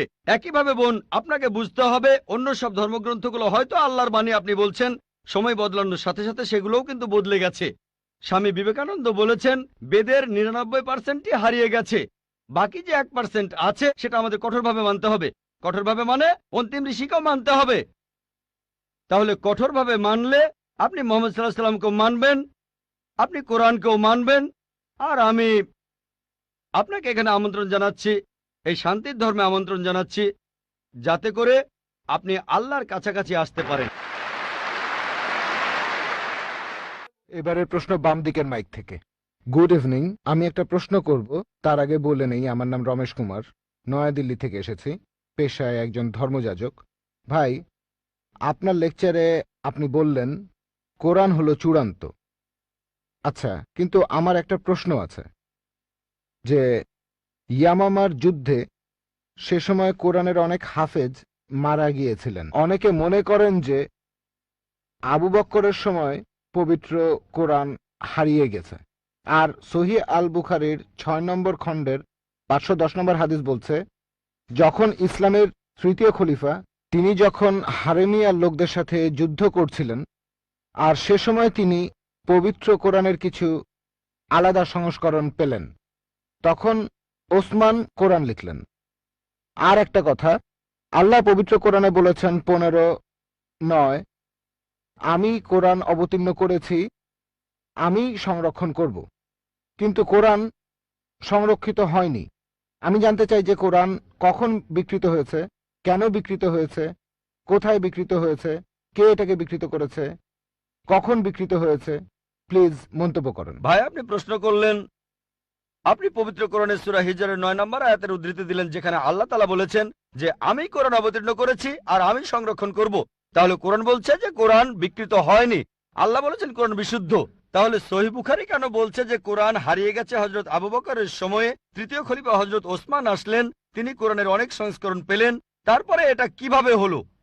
ভাই, সহিহ বুখারী যে কথাটা বলছেন সেটা ঠিক, যেটা হযরত ওসমান রাদিয়াল্লাহু আনহু পেয়েছিলেন সেটা বিভিন্ন বাচনভঙ্গি। যেমন ইংরেজি ভাষায় দেখবেন অনেক বাচনভঙ্গি আছে। একই ইংরেজি সাউথ ইন্ডিয়ানরা একভাবে বলে হোয়াট ইজ ইউর নেম, কোন ইংরেজ লোক হোয়াটস ইউর নেম। হায়দ্রাবাদীদের বাচনভঙ্গিটা আলাদা, আমি সেভাবে বলতে পারবো। হিন্দি স্টাইলটা একরকম। আমার স্ত্রী বলছিল যে তুমি হায়দ্রাবাদী স্টাইলে লেকচার দাও না কেন, উর্দু স্টাইলে। নাকো। বোম্বেতে আমরা নাকো বলি না, বোম্বেতে আমরা বলি আয়েঙ্গা, খায়েঙ্গা, জায়েঙ্গা, পিয়েঙ্গা। একবার আমাকে বোম্বের এক ভাই বলেছিলেন আয়েঙ্গা জায়েঙ্গা ছিল আসলে গতকাল। তাহলে এক এক জায়গার বাচনভঙ্গি হচ্ছে এক এক রকম। সেই একইভাবে হযরত ওসমানের সময়ে আরবি ভাষায় হযরত ওসমান দেখলেন অনেক বাচনভঙ্গি। আমাদের নবীজির অনুমতি দিয়েছিলেন 7টা বাচনভঙ্গির। তাহলে উচ্চারণ করতে গিয়ে ভুল হয়েছিল। এই ভুলগুলো দেখে হযরত ওসমান বললেন এটাকে চূড়ান্ত করো, আর আমরা এখানে শুদ্ধভাবে উচ্চারণ করব। তাহলে বুঝতে পারলেন যে তিনি বাচনভঙ্গি শুদ্ধ করেছেন। যদি কেউ বলে হোয়াট ইজ ইউর নেম, কোন ইংরেজি বলবে এ আর কেমন ইংরেজি, what is your name, what's your name. American বাচনভঙ্গি আলাদা, ব্রিটিশ বাচনভঙ্গি আলাদা, নিউজিল্যান্ডেরটা আলাদা। কিছু গ্রহণযোগ্য, কিছু গ্রহণযোগ্য না। এটা হলো কারণগুলোর একটা। তিনি সংশোধন করেছিলেন বাচনভঙ্গি। 2 নম্বর, আমাদের নবীজি সাল্লাল্লাহু আলাইহি সাল্লাম যখন কোরআন নাজিল হতো তার সাথে লেখক থাকতো। নবীজি সেই সব লেখকদের তিনি যা শুনেছেন সেগুলো বলতেন, সাহাবাগণ লিখে নিতেন, নবীজি আবার চেক করতেন। এভাবে যায়েদ বিন থাবিত রাদিয়াল্লাহু আনহু তিনি ছিলেন প্রধান লেখক, আরো অনেকে ছিলেন। এছাড়াও অনেক সাহাবী নবীজির কাছে আয়াতগুলো শুনতেন, তারপর বাসায় গিয়ে মনে আছে সেটা লিখে ফেলতেন। এখানে ধরেন কেউ আমার লেকচার শুনলো, তারপর বাসায় গিয়ে লিখলো, সেটা ঠিকও হতে পারে, ভুলও হতে পারে, অবিকল আমার মতো হবে না। তবে আমি যদি চেক করে সেখানে কিছু নোট দেই, এটা লেখেন, আরেকবার পড়েন, এটা ভুল হয়েছে, শুধরে নেন, তাহলে কোরআনের যে কপিটা আমাদের নবীজির কাছে ছিল সেটা চেক করেছিলেন তিনি নিজেই যখন জীবিত ছিলেন। এটা দেয়া হয়েছিল তার স্ত্রী বিবি হাফসা রাদিয়াল্লাহু আনহার কাছে। তিনি ছিলেন হযরত ওমর রাদিয়াল্লাহু আনহুর মেয়ে। এটা বিবি হাফসার কাছে ছিল। পরে মানুষজন নিজে থেকেই লেখা শুরু করলো, তাদের স্মৃতি থেকে সেখানে ভুল হওয়াটাই স্বাভাবিক। পবিত্র কোরআন কিন্তু ভুল নয়, যদিও সেখানে বেশ কিছু লোকের লেখা নোট ছিল। হযরত ওসমান বললেন এখন তো মানুষ ভুল বুঝতে শুরু করবে যে এগুলোই আসল কোরআন। এখন আমি কোরআনের সঠিক কপি করব, তারপর পৃথিবীর বিভিন্ন প্রান্তে সেটাকে ছড়িয়ে দেব, আর মুসলিমরা বুঝতে পারবে যে এটাই হলো আসল। কোরআনে পরিবর্তন হয়নি। মানুষজন বিভিন্ন নোট লেখা শুরু করলো, অন্যরা বুঝতে পারতো না যে এটাই শুদ্ধ কোরআন নাকি ভুল কোরআন। আর তৃতীয় খলিফা হযরত ওসমান রাদিয়াল্লাহু আনহু তিনি কি করলেন? একটা কমিটি বানালেন সাহাবাগণকে নিয়ে, তারপর অরিজিনালটা থেকে কপি করলেন আর পৃথিবীর বিভিন্ন প্রান্তে ছড়িয়ে দিলেন। এরকম একটা কপি আছে এখনো তাশখন্দে। এছাড়া তুরস্কের কপটাকে মিউজিয়ামে যদি পরীক্ষা করেন অবিকল একই কথা। এছাড়াও হাফেজরা আছেন, কোরআনের সব কপি পুড়িয়ে ফেললেও পৃথিবীতে হাজার হাজার হাফেজ আছেন পবিত্র কোরআন যাদের হৃদয়ে আছে, যদি সব কপিও পুড়িয়ে ফেলেন কথার কথা, তারপরে এই যে হাফিজগণ আছেন তারা আবারও কোরআনের কপি তৈরি করতে পারবেন। আশা করি উত্তরটা পেয়েছেন। কোনো অমুসলিম বোন? গুড ইভিনিং স্যার, আমার নাম সুতপা সরকার। আমি পেশায় একজন শিক্ষিকা। আপনাকে আমি একটা প্রশ্ন করতে চাই। ইসলাম ধর্মে কর্ম আর মোক্ষ লাভ সম্পর্কে কি বলা আছে, আর এক্ষেত্রে হিন্দু ধর্মের ধারণার সাথে পার্থক্যটা কি? বোন, আপনি প্রশ্ন করলেন ইসলামে কর্ম আর মোক্ষ লাভ সম্পর্কে কি বলা হয়েছে। হিন্দু ধর্মগ্রন্থ অনুযায়ী কর্ম মানে কাজ, আমরা যে কাজগুলো করি, অ্যাকশন, এই কর্ম করতে হবে ধর্ম অনুযায়ী।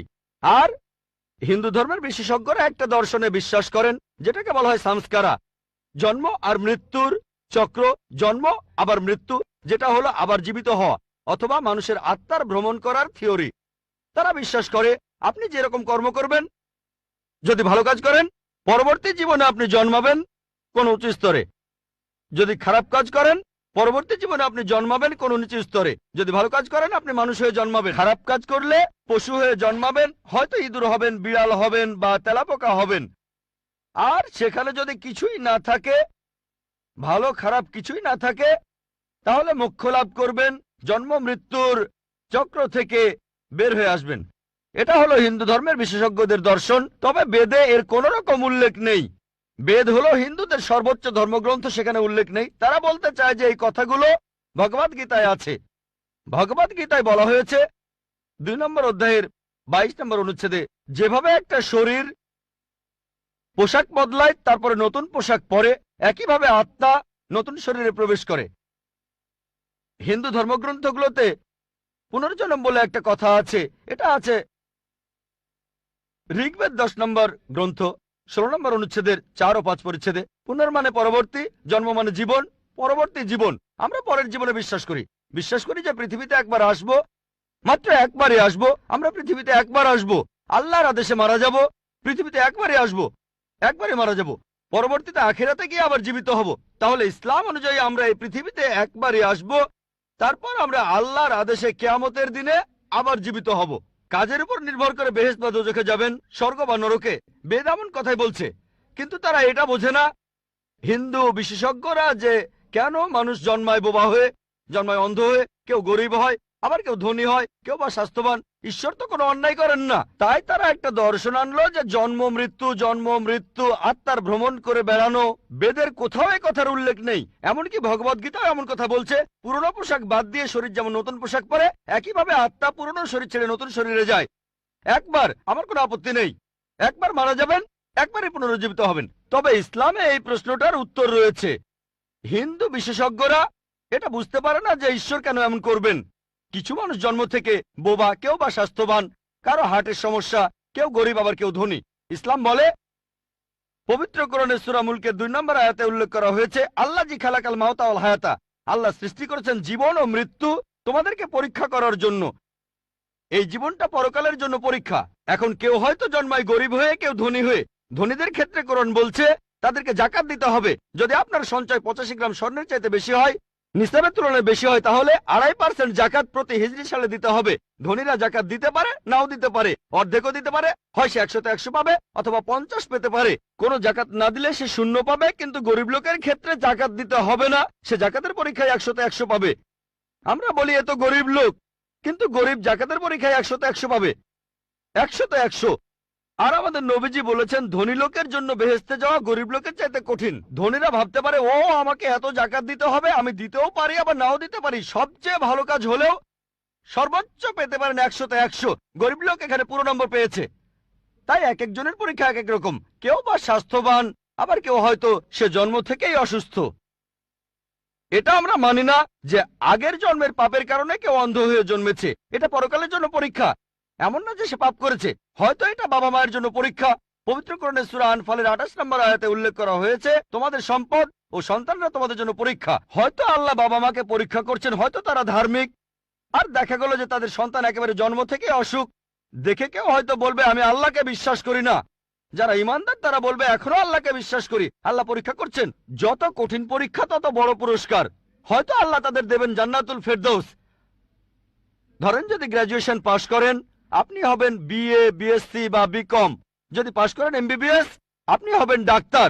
এমবিবিএস পাশ করাটা বিকমের চাইতে কঠিন।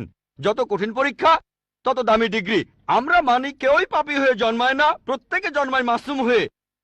কিন্তু হিন্দু দর্শন বলছে, বিশেষজ্ঞরা বলছে, ধর্মগ্রন্থ বলছে না, তারা বিশ্বাস করে যে এই পৃথিবীতে আসবেন, বারবার আসবেন, যদি ভালো কাজ করেন মানুষ হয়ে আসবেন, খারাপ কাজে পশু হয়ে জন্মাবেন। এ কথাটা বেদের কোথাও বলা নেই। আর আপনি যদি একটু চিন্তা করে দেখেন বোন, অপরাধের মাত্রা বাড়ছে না কমছে? বাড়ছে না কমছে? অপরাধ বাড়ছে নাকি কমছে? বাড়ছে। পৃথিবীতে মানুষের সংখ্যা বাড়ছে না কমছে? বাড়ছে। তাহলে যুক্তি বলে অপরাধের মাত্রা যদি বাড়ে, মানুষ তো তাহলে কমে যাওয়ার কথা, কিন্তু কমছে না। এতেই প্রমাণ হয় যে এই দর্শনটা ভুল। বিস্তারিত জানতে চাইলে আমার ভিডিও ক্যাসেট দেখুন, হিন্দুইজম ও ইসলামের মধ্যে সাদৃশ্য। আশা করি আপনার উত্তরটা পেয়েছেন। ওয়া আখিরি দাওয়ানা আলহামদুলিল্লাহি রাব্বিল আলামিন।